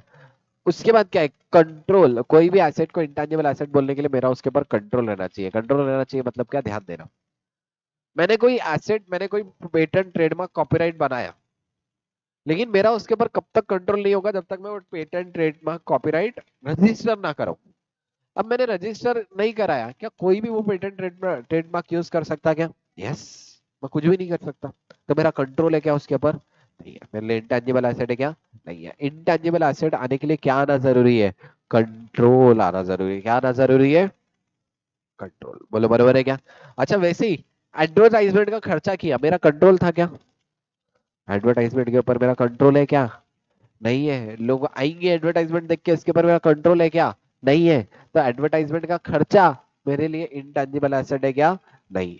देखो तुम बोलेंगे कंट्रोल कैसे कर सकते हैं, मैंने न्यूज़पेपर में एडवर्टाइजमेंट दिया, कंपलसरी है क्या 200 स्टूडेंट आएंगे, नहीं। कंट्रोल है क्या, मैं बोलूंगा अब मैंने एडवर्टाइजमेंट दिया, चलो चलो चलो क्लास में चलना पड़ेगा। ऐसा भी हो सकता, एडवर्टाइज दिया एक भी स्टूडेंट नहीं आया, हो सकता क्या, यस। होना नहीं चाहिए, ठीक है, टचवुड, ठीक है। लेकिन हो सकता क्या, यस।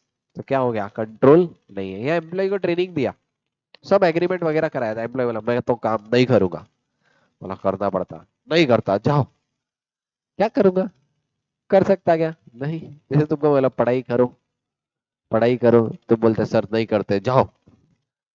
कर सकता क्या मैं, ट्रेनिंग दिया ली वेस्ट, कंट्रोल है क्या, नहीं है। बोले समझ में आ रहा है क्या, बोलो रे यस। यानी कंट्रोल रहना बहुत ज्यादा जरूरी है। अच्छा क्या इंटेंजिबल एसेट से फ्यूचर इकोनॉमिक बेनिफिट रहना क्या, यस। ये तो रिकॉग्निशन क्राइटेरिया ही है, आगे देखो।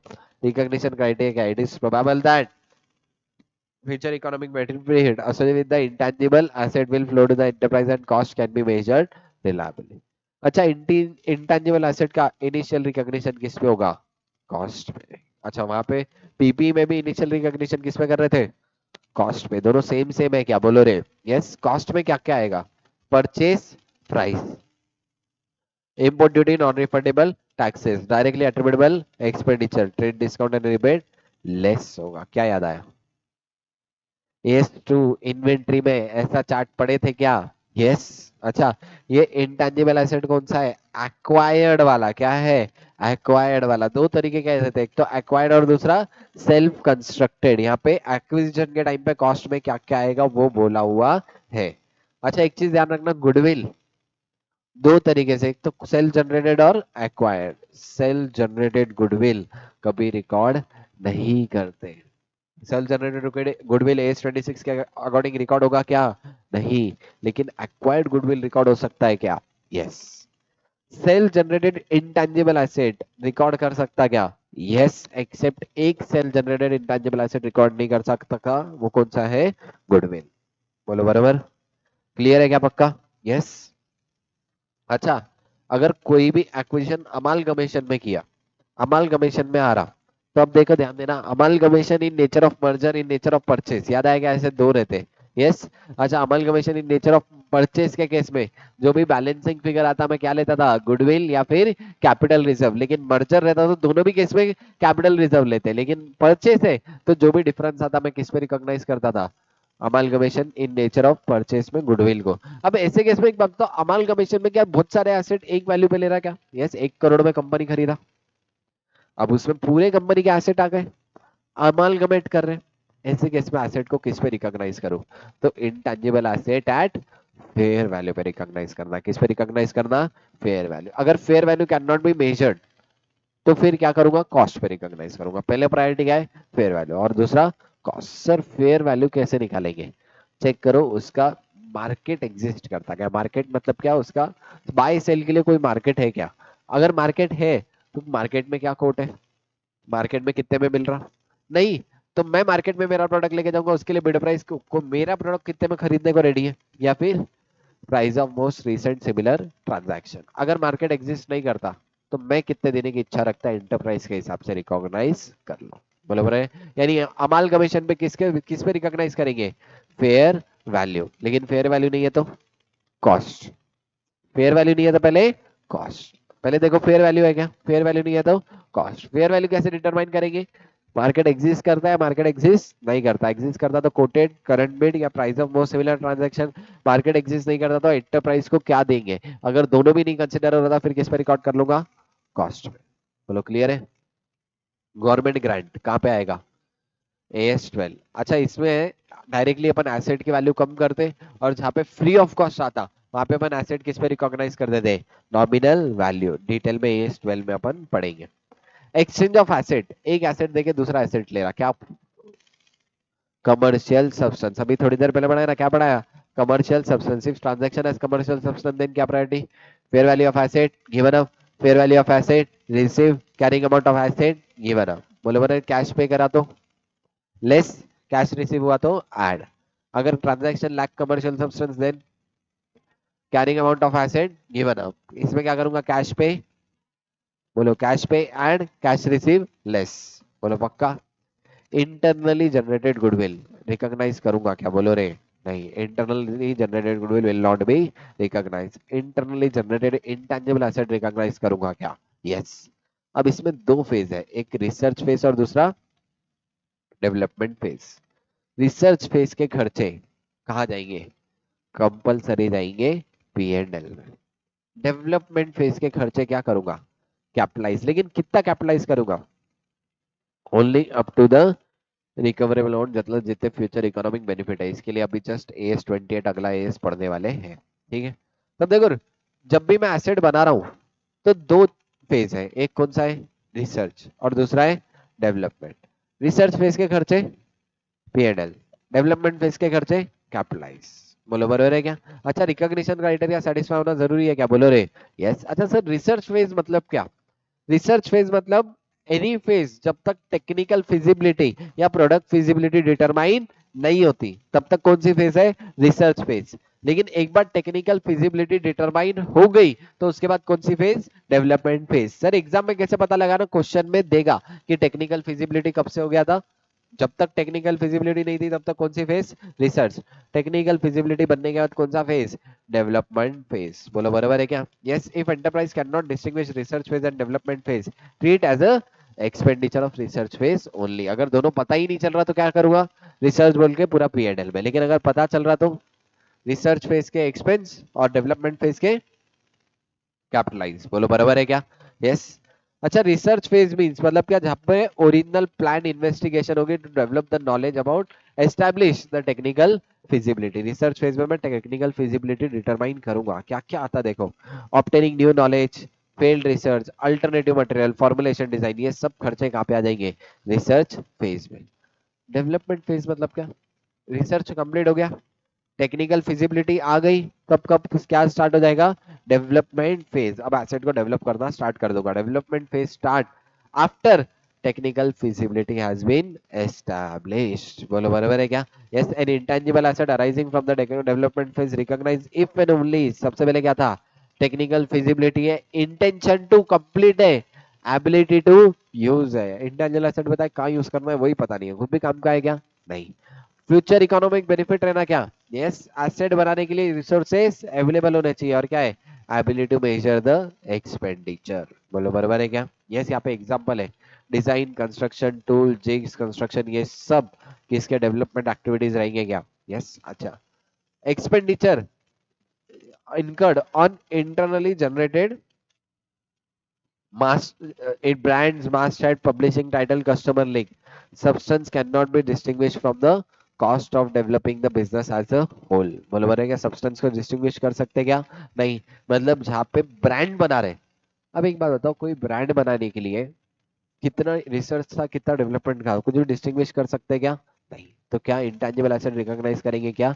नहीं। अच्छा एक बात बताओ, क्या ब्रांड मस्टर्ड एक तरीके से गुडविल की तरह ही है क्या? बोलो रे यस, ये सब क्या है मेरे लिए? एक तरीके से गुडविल की तरह ही है। आगे क्या बोला? If cost exceeds recoverable amount, तो इंटेंजिबल एसेट का जो भी अमाउंट होगा वो राइट ऑफ करेंगे इम्पेयरमेंट लॉस के अकॉर्डिंग। मतलब क्या, कॉस्ट कम है, रिकवरेबल अमाउंट कम है, कॉस्ट ज्यादा है, मतलब उससे पैसे कमाएंगे। कॉस्ट ज्यादा है मतलब लॉस है, लॉस है तो इमीडिएटली रिकॉग्नाइज करो। बोलो बराबर है क्या? प्रूडेंस कॉन्सेप्ट में वैसे भी पढ़े क्या? यस। अच्छा, क्या क्या आएगा cost of internally generated asset में? मटेरियल कॉस्ट, बोरोइंग कॉस्ट आ सकता क्या? Yes. Salaries and wages, overhead which are necessary. क्या नहीं आएगा? स्टाफ ट्रेनिंग नहीं आएगा, सेलिंग एडमिनिस्ट्रेशन ओवरहेड नहीं आएगा, इनिशियल ऑपरेटिंग लॉसेस नहीं आएगा। बोलो बरोबर है क्या? यस। अच्छा आगे देखो, ध्यान देना, रिकॉग्निशन ऑफ एक्सपेंस, कुछ एक्सपेंस है डायरेक्टली एक्सपेंस, कुछ खर्चे जो बोलता डायरेक्टली P&L में लेके जाओ। एग्जांपल दिया हुआ है, स्टार्टअप एक्टिविटी कॉस्ट क्या लेके जाओ? P&L। लॉन्चिंग न्यू प्रोडक्ट क्या लेके जाओ? P&L। Training activity P&L। Advertisement promotion P&L। Reallocation, relocating, relocation कहाँ है पढ़े थे? AS10 कहाँ लेके जाते थे? वहां पे भी P&L। Research expenses P&L। अच्छा, past expense can not be recognise asset, मतलब पहले कोई खर्चा कर दिया, अब बोल रहा हूँ वो इंटेंजिबल एसेट का खर्चा था, एसेट बना सकता क्या? नहीं। लेकिन एडवांस पेमेंट था और अभी यूटिलाइज कर रहा तो बना सकता क्या? यस। यानी क्या पास्ट एक्सपेंडिचर को अभी मैं एसेट बोल के रिकॉग्नाइज कर सकता क्या? नहीं कर सकता। इसके ऊपर एक क्वेश्चन है, आओ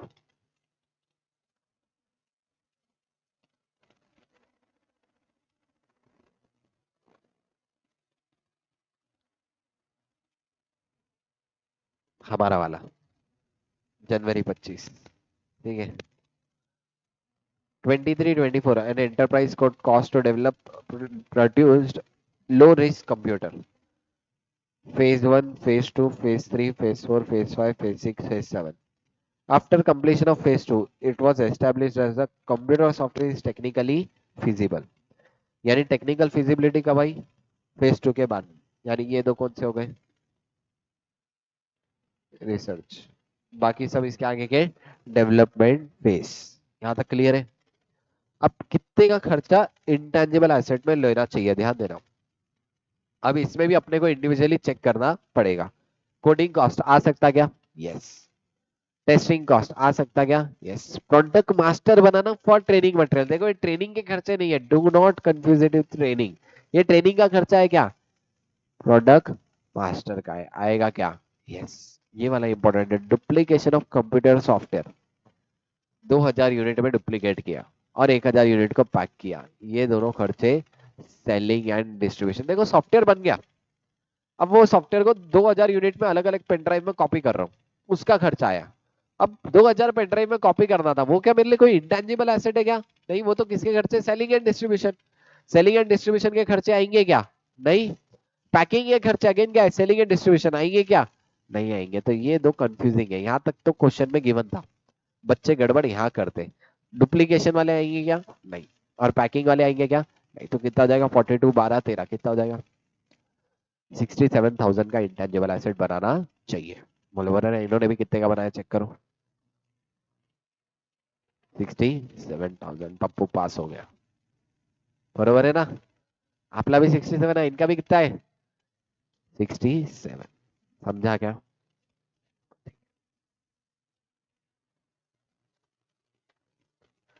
सब्सिक्वेंट एक्सपेंडिचर मतलब बाद में।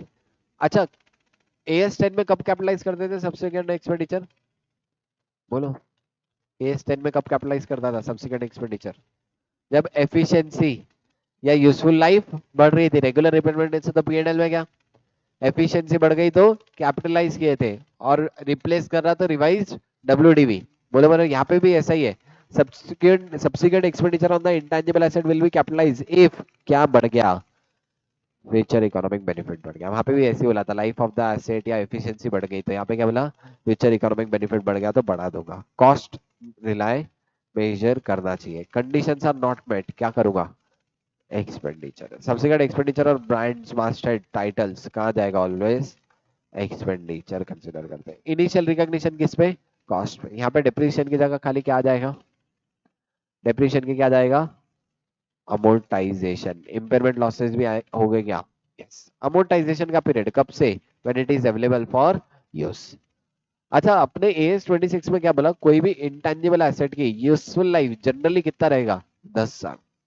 क्या 10 साल से कम या ज्यादा ले सकता क्या, यस। क्या रहना चाहिए, justified. Useful life based on the future economic benefit, generally अपना एज 10 साल बोलता, कम ज्यादा भी ले सकते हैं क्या, यस। अच्छा, फैक्टर डिटरमाइनिंग यूजफुल लाइफ एक बार पढ़ लेना खाली, रीड वन से। अमोर्टाइजेशन मेथड, जैसे SLM WDV यूनिट बेस्ड था, वैसे ही सेम यहाँ पे भी SLM मेथड, मतलब अमोर्टाइजेशन के मेथड भी वही रहेंगे क्या, यस।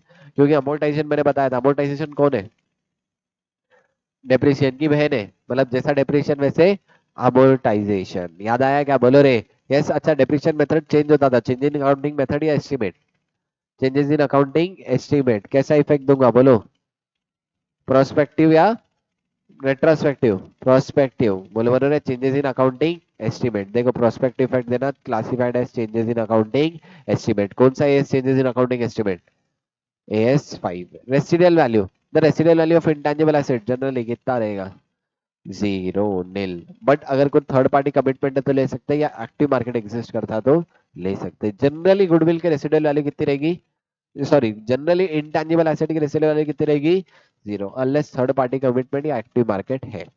अमोर्टाइजेशन पीरियड और मेथड, क्या eight the end of each financial review करना चाहिए क्या, यस। एनी चेंज किसके हिसाब से करेंगे, AS5। कैसा effect, prospective. Recoverability of carrying amount, अब मेरे को कहीं पे भी लगता कैरिंग अमाउंट रिकवरेबल नहीं है, तो क्या मैंने इम्पेयरमेंट लॉस AS28 के अकॉर्डिंग चेक करूंगा क्या, यस। अभी थोड़ी देर में सीखेंगे।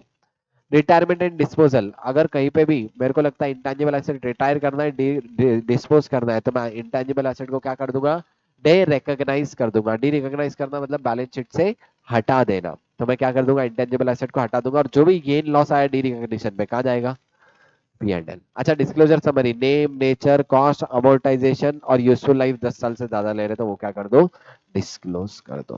बोलो बराबर है क्या, यस। एक बार के लिए आ जाओ, क्वेश्चन है और एक, कब है देखो, सितंबर 2024 में क्वेश्चन आया हुआ है, ठीक है, ध्यान रखना। In the following cases record a journal entry for amortisation for the year ended 31st March। The company had acquired the patent 340 lakh. The estimated product life कितनी है, 4 साल। अमोर्टाइजेशन वाज डिसाइडेड, कैसे अमोर्टाइज करूंगा, इन the ratio of future cash flow. कर सकता क्या, unit based के तरह ही है क्या, yes. Future cash flow 140, 350, 280, 420, total cash flows कितने के, 140, 350, 280, 420, 1100, 1190। अच्छा, अब एक बात बताओ, पेटेंट एक्वायर कब किया, कब किया, 14/2022। अपने को पूछा क्या था, अमोर्टाइजेशन की जर्नल एंट्री कब के लिए, 24। ईयर 1 है या ईयर 2 है, ईयर 1 है या 2 है, ईयर 2 है। बच्चे एग्जाम में यही गड़बड़ करके आए, क्या करके आए, ईयर 1 का अमोर्टाइजेशन निकाल के आए। ईयर 1 का आएगा या 2 का आएगा, छोटी सी गलती, मिस्टेक।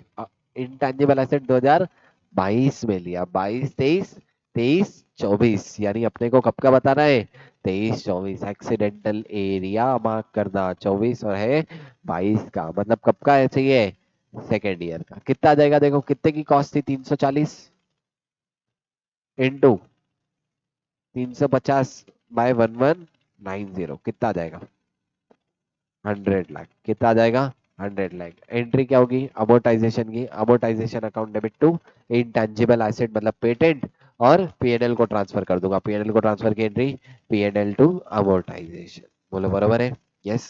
अच्छा एक और चीज यहाँ पे बोली, the company had developed the know-how by incurring expenditure of 80 lakh. The know-how has been used by the company since 2018. अब देखो 2018 से यूज कर रहे हैं, कितने साल हो गए 18 से 19, 19, 20, 21, 22, 23, 24, 6 साल हो गए बरोबर है। कितने साल से अपन यूज कर रहे हैं 6 साल। Company has not amortised until 2024, एक बार भी अमोर्टाइज ही नहीं किए, गलत किए या सही गलत किए बराबर है। अपने को 2024 का अमोर्टाइजेशन बता रहा था 80 डिवाइड बाय 8, 2024 का अमोर्टाइजेशन कितना होगा 10 लाख। लेकिन क्या पिछले 5 साल का भी अमोर्टाइजेशन करना पड़ेगा क्या यस। अच्छा एक बार तो पिछले 5 साल में अमोर्टाइजेशन करना चाहिए था क्या यस। लेकिन किया क्या नहीं, गलत किया या सही गलत किया मतलब एरर है। अच्छा एरर कहाँ पे कवर था प्रायर पीरियड आइटम, याद आया क्या प्रायर पीरियड आइटम में एरर रहता था, मैं क्या क्लासीफाई करता प्रायर पीरियड आइटम, यानी करंट ईयर का अमोर्टाइजेशन 10 है, पिछले साल पिछले कितने बचे फिर 5, 6 में से एक तो ले लिया बचे कितने 5, यानी इंटू 5 करूंगा तो कितना हो जाएगा 50 lakh prior period, 10 lakh current period, total amortisation कितना हो गया 60 लाख। मतलब बराबर है क्या, कैसे आया देखो 10 लाख साल का, 6 साल का अमोर्टाइजेशन कितना 60, 10 करंट ईयर का 50 प्रायर पीरियड आइटम। अच्छा प्रायर पीरियड आइटम को फाइनेंशियल स्टेटमेंट में अलग से प्रेजेंट करते हैं पीएनएल, याद है क्या कंपनी फाइनेंशियल स्टेटमेंट में प्रॉफिट एंड लॉस अकाउंट में प्रायर पीरियड आइटम एकदम नीचे अलग से आता था। प्रायर पीरियड आइटम मतलब क्या पिछले साल की कोई भी गलती या एरर, मतलब क्या prior period item. Journal entry कैसे करेंगे prior period item account debit 50 lakh, amortisation account debit 10 lakh to patent. बोलो बराबर है क्या यस। देख लो prior period item account debit 50, amortisation 10 to know how 60, PNL to amortisation और प्रायर पीरियड 10, 50, 60 वही आया क्या अपना। अच्छा यहाँ पे भी अपना 100 आया था क्या बोलो रे यस जमा, कोई दिक्कत दुविधा अड़चन नहीं पक्का है। खाली यहाँ पे कैश फ्लो के बेसिस पे करें, ऐसा सेम क्वेश्चन एक बुक में भी था। यहाँ पे अपना कौन सा एस खत्म हुआ AS26, एक बार वो वाले उसके भी मॉड्यूल के क्वेश्चंस देख लेना। बोलो बराबर है क्या यस। चलो impairment of asset, impairment of asset मतलब क्या एसेट की वैल्यू सिग्निफिकेंटली डिक्लाइन होना, मतलब एसेट की वैल्यू क्या हो गई इम्पेयर हो गई। अच्छा ये एस क्यों बना प्रूडेंस कॉन्सेप्ट की वजह से। प्रूडेंस कॉन्सेप्ट क्या होता था लॉस हुआ तो इमीडिएटली बुक होना चाहिए, तो अगर एसेट की वैल्यू कम हुई तो क्या मेरे को लॉस बुक होना चाहिए क्या बोलो रे यस।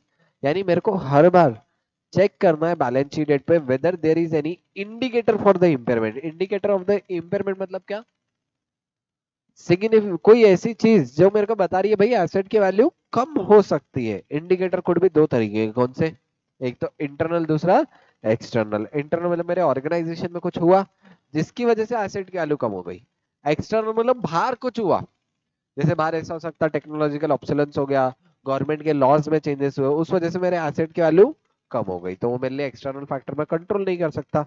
यानी इंपेयरमेंट के इंडिकेटर दो तरीके से रह सकते हैं, एक तो इंटरनल दूसरा इंडिकेटर। मतलब क्या बताएंगे कि भाई एसेट की वैल्यू क्या हो गई कम हो गई, इंडिकेटर मतलब क्या बताएंगे भाई एसेट की वैल्यू क्या हो गई कम हो गई। बोलो बराबर है क्या यस। देखो ध्यान दो सबसे पहले इम्पेयरमेंट कब करना चाहिए, impairment should be checked at the each balance sheet date, any indication for the impairment है क्या। बोलो बराबर है क्या। अच्छा ये सारे एस पे लगेगा, इन्वेंट्री AS7, 13 और 22 छोड़ के हर जगह पे, मतलब AS10 और 26 पे इम्पेयरमेंट लगेगा क्या बोलो रे यस। दो तरीके के इंडिकेटर, एक तो इंटरनल दूसरा एक्सटर्नल। एक्सटर्नल मतलब देखो क्या हुआ बाहर कुछ हुआ मार्केट वैल्यू गिर गई मेरा कंट्रोल नहीं था, unfavourable market condition government policy मैंने प्लास्टिक की फैक्ट्री वाला प्लास्टिक बैन कर दिया, होता ना ऐसा यस। मार्केट इंटरेस्ट रेट बढ़ गए, इंटरेस्ट रेट बढ़ने से प्रेजेंट वैल्यू कम होगी, प्रेजेंट वैल्यू कम हो जाएगी तो ऑब्वियसली मेरा लॉस हो गया। Carrying amount of asset is more than its market capitalisation, तो भी एक्सटर्नल फैक्टर है क्या यस। इंटरनल एसेट की पुअर इकोनॉमिक कंडीशन है, एंटरप्राइज प्लान कर रही डिसकंटिन्यू कर देगा या एसेट को फिजिकल डैमेज होगा, तो ये सब केस में क्या मेरा इम्पेयरमेंट रह सकता है क्या? यस, कहीं पे भी इम्पेयरमेंट है। अब देखो एक चीज, अगर इम्पेयरमेंट का इंडिकेशन आया लेकिन इम्पेयरमेंट नहीं हुआ, एंटरप्राइज ने compulsorily useful life, residual value, scrap value, depreciation method, ये सब चीजें भी रिव्यू करनी चाहिए क्या? यस, किसके अकॉर्डिंग? AS10 या फिर AS26 के अकॉर्डिंग। बोलो बराबर है क्या? यस, यानी कहीं पे भी इम्पेयरमेंट है, जाके एक बार वो भी चेक कर लो गड़बड़ हुई क्या। ऐसा हो सकता है एक बार का इम्पेयरमेंट लॉस ना हो लेकिन उसमें चेंजेस आ सकते हैं, यानी जब भी इम्पेयरमेंट का इंडिकेशन है क्या, ये सब चीजें भी मैं फिर से चेक कर लूंगा क्या? यस। अब देखो ध्यान देना, इम्पेयरमेंट लॉस सिंपल 2 मिनट में बताता। इम्पेयरमेंट लॉस कैसे निकालेंगे, ध्यान देना। Carrying recoverable amount minus carrying value. कैसे निकालूंगा? Recoverable amount minus carrying value, या फिर उल्टा है क्या, कैरिंग वैल्यू माइनस रिकवर। ठीक है, वैसे carrying value minus recoverable amount. कैसे निकालूंगा? Carrying value minus recoverable amount. अगर सपोज मेरी कैरिंग वैल्यू है 10 लाख, यानी मेरे बुक्स में एसेट कितने पे रिकॉर्डेड था? 10 लाख, लेकिन उससे रिकवरी होगी सिर्फ 8 लाख की, तो कितने का लॉस है? 2 लाख का मेरा इम्पेयरमेंट लॉस। बोलो बराबर है। Sir what does mean by recoverable amount? It will be higher of value in use या नेट सेलिंग प्राइस। क्या होगा? Recoverable amount will be higher of value in use या net selling price. Sir why higher? अब तक तो अपन lower ले रहे थे, यहाँ क्यों हायर? अब देखो ध्यान देना, नेट सेलिंग प्राइस मतलब मैं एसेट को बेच दूंगा। सपोज इसका नेट सेलिंग प्राइस है 8 लाख, तो अगर मैं एसेट को बेच दूंगा, या फिर इसको करते हैं 7, एसेट को बेच दूंगा तो मेरे को कितने पैसे आएंगे? 7। लेकिन वैल्यू, अगर मैं एसेट को मेरे बिजनेस में यूज करूं तो मेरे को उससे मिलने वाले 8। क्या करूं बताओ, बेचूं या यूज करूं? यूज करो, क्योंकि मेरे को हायर वैल्यू डिराइव हो रही। बोलो बराबर है क्या? यस, यानी मैं हमेशा क्या चाहूंगा? हायर आए, इसलिए क्या करूंगा? Value news. ऐसा होगा क्या मेरे को यूज करके ज्यादा पैसे आएंगे फिर भी मैं बेच रहा? भाई मैं तो फिर पागल हूँ, है कि नहीं? यस। तो इसलिए अपन क्या लेते हैं? वैल्यू न्यूज और net selling price whichever is higher. बोले बराबर है। अच्छा, यहाँ पे अगर वही रिवर्स कर दो, नेट सेलिंग प्राइस है 6 या नेट सेलिंग प्राइस है 10 और वैल्यू न्यूज है 8, फिर 10 बेच दो। यूज करोगे तो भी कितने लोगे? 8। फायदा है क्या? नहीं। क्या करो? बेच दो। यानी अपन रिकवरेबल अमाउंट कैसे निकालते हैं? हायर ऑफ क्या क्या? वैल्यू इन यूज या फिर नेट सेलिंग प्राइस। कैसे निकालते हैं? वैल्यू इन यूज या फिर net selling price whichever is higher. बोलो बराबर है क्या? यस। अब sir what does mean by net selling price? Selling price minus selling expenses, estimated selling expenses, क्या आ जाएगा? Net selling price. What does mean by value in use? ये बहुत इंपॉर्टेंट है। वैल्यू इन यूज मतलब क्या? ये एसेट को यूज करके फ्यूचर में कितने पैसे आएंगे। और वो तो पैसे आने लिए फ्यूचर में आज कंपेयर कर सकता क्या? फ्यूचर के पैसे को आज के रेट से कंपेयर कर सकता क्या? नहीं। तो जब भी फ्यूचर के रेट को आज से कंपेयर नहीं कर सकता, मैं क्या लगाता? Present value. यानी मैं क्या करूंगा? फ्यूचर कैश फ्लोज में प्रेजेंट वैल्यू लगाऊंगा। क्या लगाऊंगा? Present value. और प्रेजेंट वैल्यू करके क्या निकाल लूंगा? Value in use. बोलो बराबर है। यानी वैल्यू इन यूज कैसे निकालेंगे? फ्यूचर कैश फ्लो का प्रेजेंट वैल्यू करके। Recoverable amount will be higher of value in use and net selling price. बोलो बराबर है क्या? और इसके थ्रू मैं क्या निकाल दूंगा? Impairment loss. देखो आ जाओ, बेसिक टर्म इम्पेयरमेंट लॉस कैसे आएगा? Carrying amount minus recoverable amount. Recoverable amount will higher of value is और net selling price. Carrying amount मतलब बुक्स में आफ्टर डेप्रिसिएशन, अमोर्टाइजेशन और रिवैल्यूएशन, सब डेप्रिसिएशन माइनस अमोर्टाइजेशन और रिवैल्यूएशन माइनस करने के बाद क्या निकालो? Carrying amount. करंट ईयर तक का सब माइनस कर दो। ठीक है। उसके बाद वैल्यू इन यूज मतलब क्या? Present value of net cash inflow. Net cash inflow मतलब क्या? इनकम माइनस एक्सपेंस करके। बोलो बराबर है। Net cash inflow should be reasonable. Net inflow means gross inflow minus outflow. अच्छा, जो भी डिस्काउंटिंग रेट है that is should be pre tax CAPM, मतलब कैपिटल एसेट प्राइसिंग मॉडल, एक आगे पढ़ेंगे तुम एफएम में। सीएपीएम मॉडल के हिसाब से जो डिस्काउंटिंग रेट है वो यूज करके मैं क्या निकालूंगा? Value in use. बोलो बराबर है क्या? अच्छा, कैश फ्लो कितने साल के लूं? 5 साल का लेना। लेकिन अगर जस्टिफाइड है 5 से ज्यादा तो ले सकता। जब भी कोई चीज जस्टिफाइड रहेगी तो ले सकता है क्या क्या, यस, लेकिन फिर क्या देना पड़ेगा, डिस्क्लोजर देना पड़ेगा। बोलो याद आएगा क्या देना पड़ेगा, डिस्क्लोजर। नेट सेलिंग प्राइस कैसे निकालूंगा, selling price minus selling expenses excluding, excluding what, tax expense हटा दे, क्या टैक्स एक्सपेंस को कंसीडर नहीं करते यहाँ पे, बोलो बराबर है क्या। Calculation of value in use and recipe is not required, अगर डायरेक्ट इंपेयरमेंट लॉस निकाल सकते हैं, मतलब डायरेक्ट रिकवरेबल अमाउंट गिवन है, ये सब दिमाग लगाने की जरूरत है क्या, नहीं है। स्टेप्स इन सॉल्विंग सम, सबसे पहले डिप्रिसिएशन टिल करंट ईयर कर दो, करंट ईयर तक का डिप्रिसिएशन करो, फिर क्या चेक करो, इम्पेयरमेंट लॉस चेक करो। अब check whether the revaluation gain is given in the question, क्या रिवैल्यूएशन गेन है क्या, अगर रिवैल्यूएशन गेन है तो इम्पेयरमेंट लॉस पहले कहां से एडजस्ट होगा, रिवैल्यूएशन रिजर्व से, फिर बचा कुचा कहा जाएगा, पीएनएल। अच्छा इसमें एक पॉइंट ध्यान है, revaluation gain will be reduced in the past year in the proportion of old depreciation and new depreciation, मैंने आज ही बताया एएस 10 में हुआ था ऐसा, एएस 10 में क्या बोला है, revaluation reserve, sum of the amount from the revaluation reserve will be transferred to the revenue reserve। एक तो क्या था जब एसेट डी रिकॉग्नाइज हो रहा तब, और दूसरा डिफरेंस ऑफ डेप्रिसिएशन ओल्ड और न्यू के हिसाब से। लेकिन एक बात बताओ, transfer from revaluation reserve to revenue reserve किसके थ्रू नहीं होगा, पीएनएल के थ्रू नहीं होगा, याद आया क्या, बोलो रे यस। अच्छा उसके बाद फिर रिवाइज डेप्रिसिएशन कैलकुलेट करना, यानी अगर एक फुल फ्लेज इंपेयरमेंट का क्वेश्चन आता है तो क्या क्या करना है, सबसे पहले करंट ईयर तक का depreciation, impairment loss, impairment loss किससे सेट ऑफ होगा, रिवैल्यूएशन गेन, लेकिन डायरेक्ट रिवैल्यूएशन गेन से सेट ऑफ करूंगा क्या, नहीं, पहले difference of depreciation set of करूंगा, बोलो बराबर है, फिर उसके बाद कुछ अमाउंट बच गया तो फिर कहाँ ट्रांसफर करूंगा, पीएनएल, बोलो बराबर है क्या, यस। और फिर रिवाइज डेप्रिसिएशन भी कैलकुलेट करना पड़ेगा क्या, यस। ऐसा फुल फ्लेज क्वेश्चन एक मॉड्यूल का, वो कर लेना, खाली मैं एक काम करता हूँ, ये कह रहा तुमको ये वाला क्वेश्चन कराता हूँ, प्रेजेंट वैल्यू निकालने वाला एक क्वेश्चन अपन करते हैं, ठीक है, अपनी क्वेश्चन बैंक में से कर लेंगे।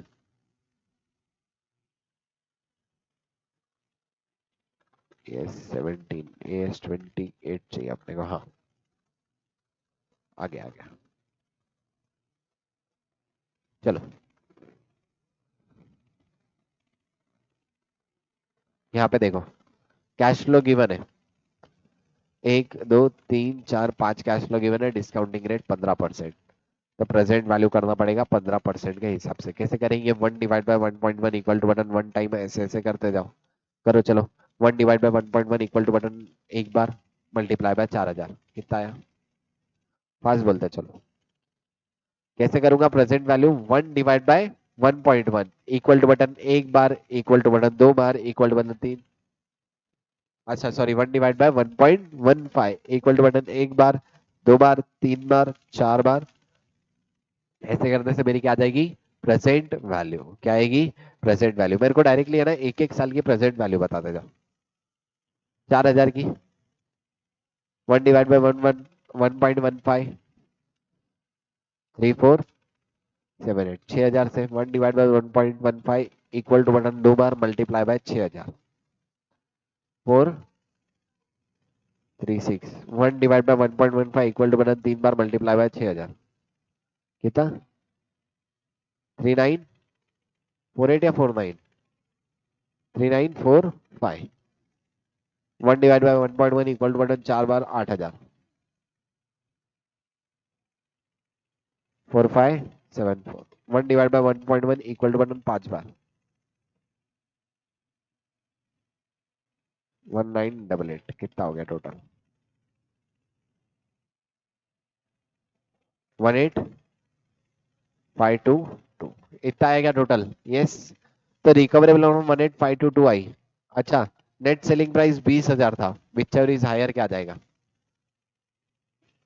हाँ 20,000, बोलो बरोबर है, which is higher 20,000, recoverable amount 20 है, property plant and equipment value 40 है, क्या करूंगा, अच्छा एक सेकेंड, अपने को कब की चाहिए, एक्स 6 की चाहिए, ठीक है, यानी अपने को डिप्रिशिएट करते आना पड़ेगा।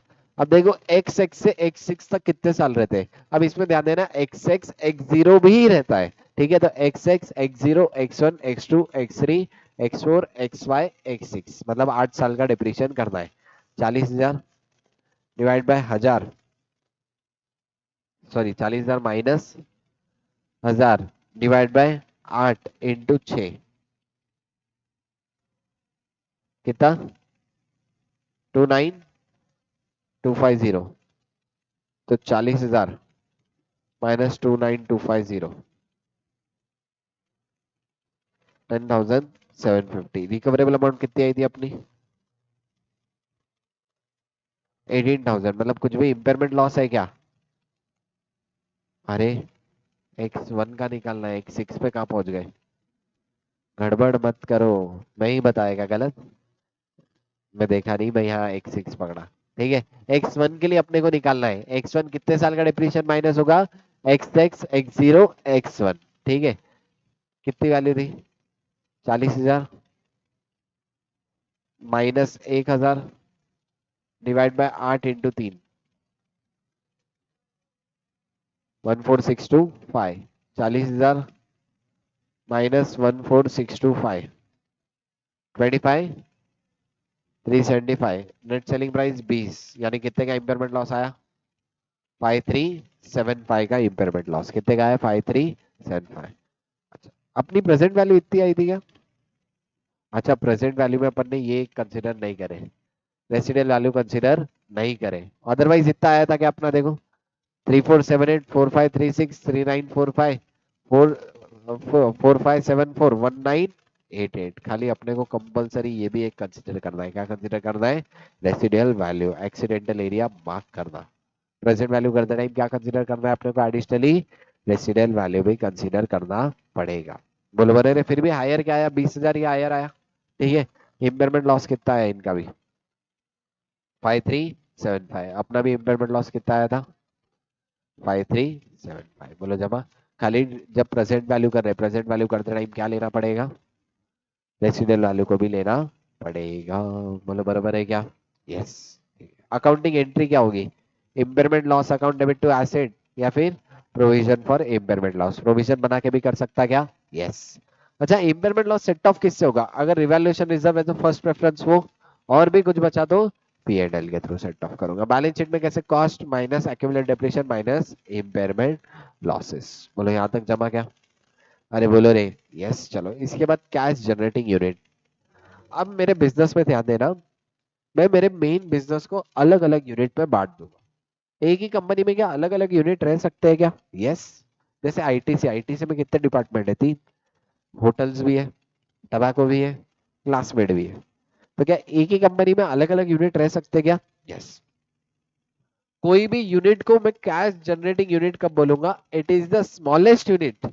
Which is capable of generating cash flow independently मतलब मैंने अगर कोई भी मेरा यूनिट इंडिपेंडेंटली कैश जनरेट कर सकता है तो मैं उसको क्या क्या बोलूंगा कैश जनरेटिंग यूनिट लेकिन अगर मेरा कोई एसेट इंडिपेंडेंटली कैश जनरेट नहीं कर रहा था जिसके साथ डिपेंडेंट है उसके साथ उसको मर्ज कर दो ग्रुप कर दो बोला बराबर है क्या यस यानी cash generating unit is a smallest identifiable group of asset working together to generate cash flow largely independent बोलो बता है क्या yes if asset is capable of generating cash flow on independent basis then it is cash generating unit बोलो बता है क्या अच्छा अगर कुछ भी डैमेज हुआ कोई पर्टिकुलर एसेट की सीजीओ का डैमेज हुआ तो या तो उसको सेपरेट एसेट ट्रीट करना सीजीओ का एसेट ट्रीट नहीं करना बोलो बराबर है क्या यस अच्छा अब इसमें दो टेस्ट है कैश जनरेटिंग यूनिट को individually impairment loss as a whole check करने के लिए दो टेस्ट है अब एक चीज बताओ बिजनेस में कैश जनरेटिंग यूनिट रहेगा लेकिन क्या गुडविल और कॉर्पोरेट एसेट भी रह सकते हैं क्या यस गुडविल मतलब बिजनेस की जो एक्वायर्ड गुडविल है कॉर्पोरेट एसेट मतलब क्या एडमिनिस्ट्रेशन वाले एसेट्स अब एक बात एडमिनिस्ट्रेशन वाले एसेट्स क्या पैसे कमा के देंगे क्या नहीं तो वो तो कभी भी यूज नहीं होने वाले तो उसी को अपन क्या बोलते हैं कॉर्पोरेट एसेट तो सर इसका इम्पेयरमेंट लॉस कैसे चेक करेंगे तो इसके लिए दो टेस्ट है एक तो बॉटम अप टेस्ट दूसरी टॉप डाउन टेस्ट अब एक बात ध्यान देना अगर गुडविल और कॉर्पोरेट एसेट अलोकेट हो सकते हैं तो पहले कौन सी टेस्ट करो बॉटम अप बाद में कौन सी टेस्ट टॉप डाउन लेकिन गुडविल और कॉर्पोरेट एसेट नहीं अलोकेट हो सकते तो डायरेक्टली कौन सी टॉप डाउन टेस्ट लगा देना बोले बोले बॉटम अप टेस्ट क्या है देखो सिंपल बता रहा मेरे ए बी सी 3 यूनिट थे क्या थे ए बी सी 3 यूनिट थे इसकी 10,000 12,000, 8,000, और अलग से मेरे पास गुडविल एंड कॉर्पोरेट एसेट है सपोज 5,000 का। ये 5,000 को क्या करो, बॉटम अप टेस्ट में ये 5,000 को ए बी सी में बांट दो। कितना हो जाएगा 5,000 को ए बी सी में बांटूंगा तो? देखो बांट के, 5,000 डिवाइड बाई 30 इंटू 10,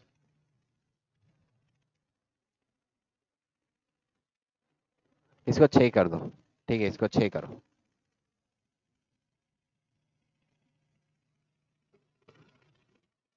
2,000, फिर 2,400, 1,600। तो न्यू वैल्यू कितनी बची? अब देखो गुडविल को क्या करा, अलोकेट कर दिया। हाँ, कितना हो गया? 8,000 प्लस 1,600, 9,600, 24,004, 14,400, 12,000। हम इसकी individually amount, recoverable amount compare करो। अब सपोज इसकी रिकवरेबल अमाउंट 15 है, इम्पेयरमेंट लॉस है क्या? नहीं है। इसकी रिकवरेबल अमाउंट 12 है, इम्पेयरमेंट लॉस है क्या? कितने का? 2,400। इसके इम्पेयरमेंट 10,000 है, इम्पेयरमेंट लॉस है क्या? नहीं है। अब जो भी इम्पेयरमेंट लॉस आया वो पहले किसके साथ सेट ऑफ करना? गुडविल और कॉर्पोरेट एसेट। मतलब 5,000 है, 2,400 का इम्पेयरमेंट लॉस आया, किससे सेट ऑफ होगा? गुडविल। फिर भी बच गया तो किस में अलोकेट होगा? A B C. ये क्या करे? Bottom up test. Bottom up test मतलब क्या? नीचे वालों को ऊपर लेके गए, नीचे वालों को ऊपर लेके गए, मतलब गुडविल ए बी सी में बड़े डिपार्टमेंट में अलोकेट कर दिया। ये सबसे पहले कौन सी टेस्ट हो गई? Bottom up. देखो वही बोला हुआ है, allocate goodwill and corporate asset to CGO and consistent and reliable ratio. Compare CGO carrying amount including with the recoverable amount of the CGO. मतलब पूरा सीजीओ कैरिंग अमाउंट गुडविल मिला के जो आया उसको कंपेयर करो रिकवरेबल अमाउंट से, और क्या कैलकुलेट करो? Impairment loss. जो भी इम्पेयरमेंट लॉस आया पहले किससे सेट ऑफ होगा? Goodwill balance to CGO in the ratio of carrying amount. Top down approach क्या बोलता? इन सबको मिला दो। 10, 12, 8, 5 टोटल कितना था? 10 प्लस 12 प्लस 8 प्लस 6, 36,000। तो मेरी टोटल वैल्यू कितनी आ गई सबकी? 36। अब बिजनेस एज अ होल की रिकवरेबल अमाउंट कंपेयर करो। Suppose business as a whole की रिकवरेबल अमाउंट है 33,000, तो कितने का इंपेयरमेंट लॉस है? 3,000 का इंपेयरमेंट लॉस। यहाँ पे क्या किया? टॉप डाउन किया, मतलब ऊपर वालों को नीचे सब एक में मिला दिया और टोटल रिकवरेबल अमाउंट कंपेयर कर रहा है। ये कौन सी हो गई? Top down approach. Combine all CGO carrying amount after applying bottom up approach. उसके बाद ऐड गुडविल कॉर्पोरेट एसेट, फिर इंपेयरमेंट लॉस टोटालिटी में चेक करूंगा। जो भी इंपेयरमेंट लॉस है गुडविल और कॉर्पोरेट एसेट में अलोकेट कर दूंगा। बोलो बराबर है क्या? यस। अच्छा, इंपेयरमेंट लॉस रिवर्स कर सकते क्या? वापिस से अगर इंडिकेटर है इंटरनल और एक्सटर्नल तो इंपेयरमेंट लॉस रिवर्स कर सकते। बोलो बराबर है। अच्छा, मैक्सिमम रिवर्सल इंपेयरमेंट लॉस कितना होगा? एक तो पहले जितना इंपेयरमेंट लॉस बुक करे, मतलब recoverable amount minus carrying value, या फिर इंपेयरमेंट लॉस रिकॉर्डेड। अब ये चीज बहुत इंपॉर्टेंट है, ध्यान देना। करंट में रिकवरेबल अमाउंट की भी कंपेयर करने की जरूरत है क्या? ये सपोज रिकवरेबल अमाउंट 10,000 है, कैरिंग अमाउंट 8,000 है, तो 10,000 के ऊपर में रिकॉर्ड कर सकता क्या? अगर सपोज पहले 3,000 का इंपेयरमेंट लॉस रिकॉग्नाइज करा था, अभी रिवर्स 3,000 करूं या 2,000? 2,000, क्योंकि रिकवरेबल अमाउंट कितनी है? सिर्फ 10। यानी मैक्सिमम कोई भी केस में एसेट कितना रह सकता? Recoverable amount. उससे ज्यादा जा सकता क्या? नहीं। इसलिए lower of the following, recovery recovery minus carrying value और इम्पेयरमेंट लॉस रिकॉग्नाइज्ड अर्लियर। बोलो बराबर है क्या? यस। अच्छा, गुडविल के ऊपर का इम्पेयरमेंट लॉस रिवर्स हो सकता क्या? अगर सर्टेन कंडीशन सेटिस्फाई। देखो नोट्स में मैंने तुमको अलग से लिखा के दिया था, याद आ रहा क्या? जनरल रूल क्या है? गुडविल का इंपेयरमेंट लॉस रिवर्स हो सकता क्या? नहीं। जनरल रूल इज गुडविल का इंपेयरमेंट लॉस कभी रिवर्स नहीं हो सकता। लेकिन आईसीआई मॉड्यूल में लिखा हुआ है अगर कुछ कंडीशन है, अगर वो कंडीशन सेटिस्फाई होते तो गुडविल का इंपेयरमेंट लॉस रिवर्स होगा क्या? यस। अगर वो कंडीशन सेटिस्फाई तो गुडविल का इंपेयरमेंट लॉस रिवर्स होगा। डिस्क्लोजर वही दे देना, इंपेयरमेंट लॉस के रिगार्डिंग डिस्क्लोजर है, एक बार पढ़ लेना। एक क्वेश्चन है आरटीबी में, एक क्वेश्चन था। अच्छा, इसका एक क्वेश्चन मैंने ऑलरेडी करा दिया। कहाँ पे कराया? अभी कराया ना, प्रेजेंट वैल्यू वाला एक क्वेश्चन कराया। एक क्वेश्चन ये करा रहा है, एक मॉड्यूल का और एक क्वेश्चन करा। बाकी के तुम लोग कुछ क्वेश्चन कर लेना, जहाँ पे मैंने तुमको बताया पूरा स्टेप है। पूरा स्टेप मतलब डिप्रिसिएशन अब तक का, फिर उसके बाद रिवैल्यूएशन, फिर उसके बाद तुम्हारा इम्पेयरमेंट लॉस, फिर revised carrying value, revised carrying value के बाद रिवाइज्ड डेप्रिसिएशन और इम्पेयरमेंट लॉस कैसे सेट ऑफ करना, वो एक क्वेश्चन मॉड्यूल से तुम लोग कर लेना। अच्छा ये एक क्वेश्चन है, ये सेम मॉड्यूल का क्वेश्चन है और कब आया हुआ है, आरटीपी सितंबर 2024 में। देखो ध्यान देना, एक पब्लिशर के पास 150 मैगजीन टाइटल थे, 70 परचेज किए हुए, 80 self generated, 80 magazine title self generated. Recognise कर सकता क्या मैगजीन टाइटल, कर सकता क्या, मास्ट हेड टाइटल्स पब्लिशिंग ये सब रिकॉग्नाइज करता हूँ क्या मैं, नहीं, लेकिन परचेस वाले करूंगा क्या, यस। अब देखो अपने को यहाँ पे क्वेश्चन क्या है, whether it will be the cash generating unit. अपने को कैश जनरेटिंग यूनिट डिटरमाइन करना है। कैश जनरेटिंग यूनिट कब रहते हैं, जब group of asset independently cash flow generate करने के लिए कैपेबल हो। The price paid for the magazine title is recognized as an intangible asset. The cost of creating magazine title and maintaining existing title can be recognized as an expense. अपने को पता था क्या बात, yes, सेल्फ जनरेटेड वाले जो है वो वैसे भी एक्सपेंस जाते हैं, लेकिन जो परचेज किए वो इंटेंजिबल आते हैं। Cash flow from the direct sale and advertising of are identifiable for, ये इंपॉर्टेंट है, ईच मैगजीन टाइटल। क्या ईच मैगजीन टाइटल के कैश फ्लो पता है, यस। आइडेंटिफाई कर सकते, यस। सेपरेट है, yes. Titles are managed by the customer segment. The level of advertising magazine title depend upon the range of title and customer segment to which magazine title replicates. Management has policy to abandon old title before the economic life and replace them immediately with the new title with the customer segment. अब एक बात बताओ, यहाँ पे पढ़ के क्या लग रहा, टाइटल सीजीयू होगा क्या, बोलो, यस। क्योंकि टाइटल खुद की एडवर्टाइजमेंट कर रहा, खुद के कैश फ्लो जनरेट करेगा, और ऊपर से क्या बोला हुआ है, उसके रेवेन्यू भी आइडेंटिफाई होगा क्या, यस। तो ऐसे केस में टाइटल, सिंगल टाइटल को मैं सीजीयू बोलूंगा क्या, definitely yes. Cash generating unit का मतलब कोई भी ऐसा एसेट या ग्रुप ऑफ एसेट जो क्या जनरेट कर रहा, कैश फ्लो। अब यहाँ पे क्या पढ़ के क्या लग रहा, कैश फ्लो जनरेट कर रहा क्या, यस। तो क्या बोलूंगा उसका, individual cash generating unit. Therefore individual magazine title generate cash inflow that are largely independent one another, that each magazine title is a separate cash generating unit। बोलो बराबर है, यानी मैगजीन टाइटल को कैश जनरेटिंग यूनिट बोलूंगा क्या, yes. बोलो बराबर है। आया तो 4 मार्क का थ्योरी क्वेश्चन आ सकता है ऐसा वाला। कौन सा इसका, S28। सीजीयू के एग्जाम्पल दिए गए, सीजीयू के प्रैक्टिकल क्वेश्चन तुम्हारे मॉड्यूल में भी नहीं है। मॉड्यूल में सीजीयू के ऊपर एग्जाम्पल दिया हुआ है एक, ठीक है, जहां पे तुमको वैल्यूएशंस करने, जैसे मैंने एग्जाम्पल लेके बताया वैसा सेम एक क्वेश्चन भी है, तो वो एक बार देख लेना। यहाँ पे अपने 3 एएस खत्म होते हैं, कौन से 10, 26, 28। बोलो बराबर है, यस। जमा, समझा। देखो ट्राई करो साथों साथ खत्म कर देने का, अब तक जितना हुआ उतना मेरे साथ ही कर दोगे तो बेनिफिट ये होगा, आगे स्ट्रेस लेने की जरूरत नहीं पड़ेगी, ठीक है। तो कोशिश करो साथों साथ जैसे जैसे हो रहा वैसे वैसे खत्म कर दो। अभी तक अपना कौन सा हो गया, 2, 7, 9, 10, 26, 28, यानी अच्छा खासा पोर्शन हो चुका, ठीक है। कल कौन सा करेंगे, 11, 12, 15। मेरे हिसाब से ये 3 है, 11 मतलब फॉरेन एक्सचेंज, 12 गवर्नमेंट ग्रांट और 15 एम्प्लॉय बेनिफिट, ठीक है। चलो फिर let's end for the day.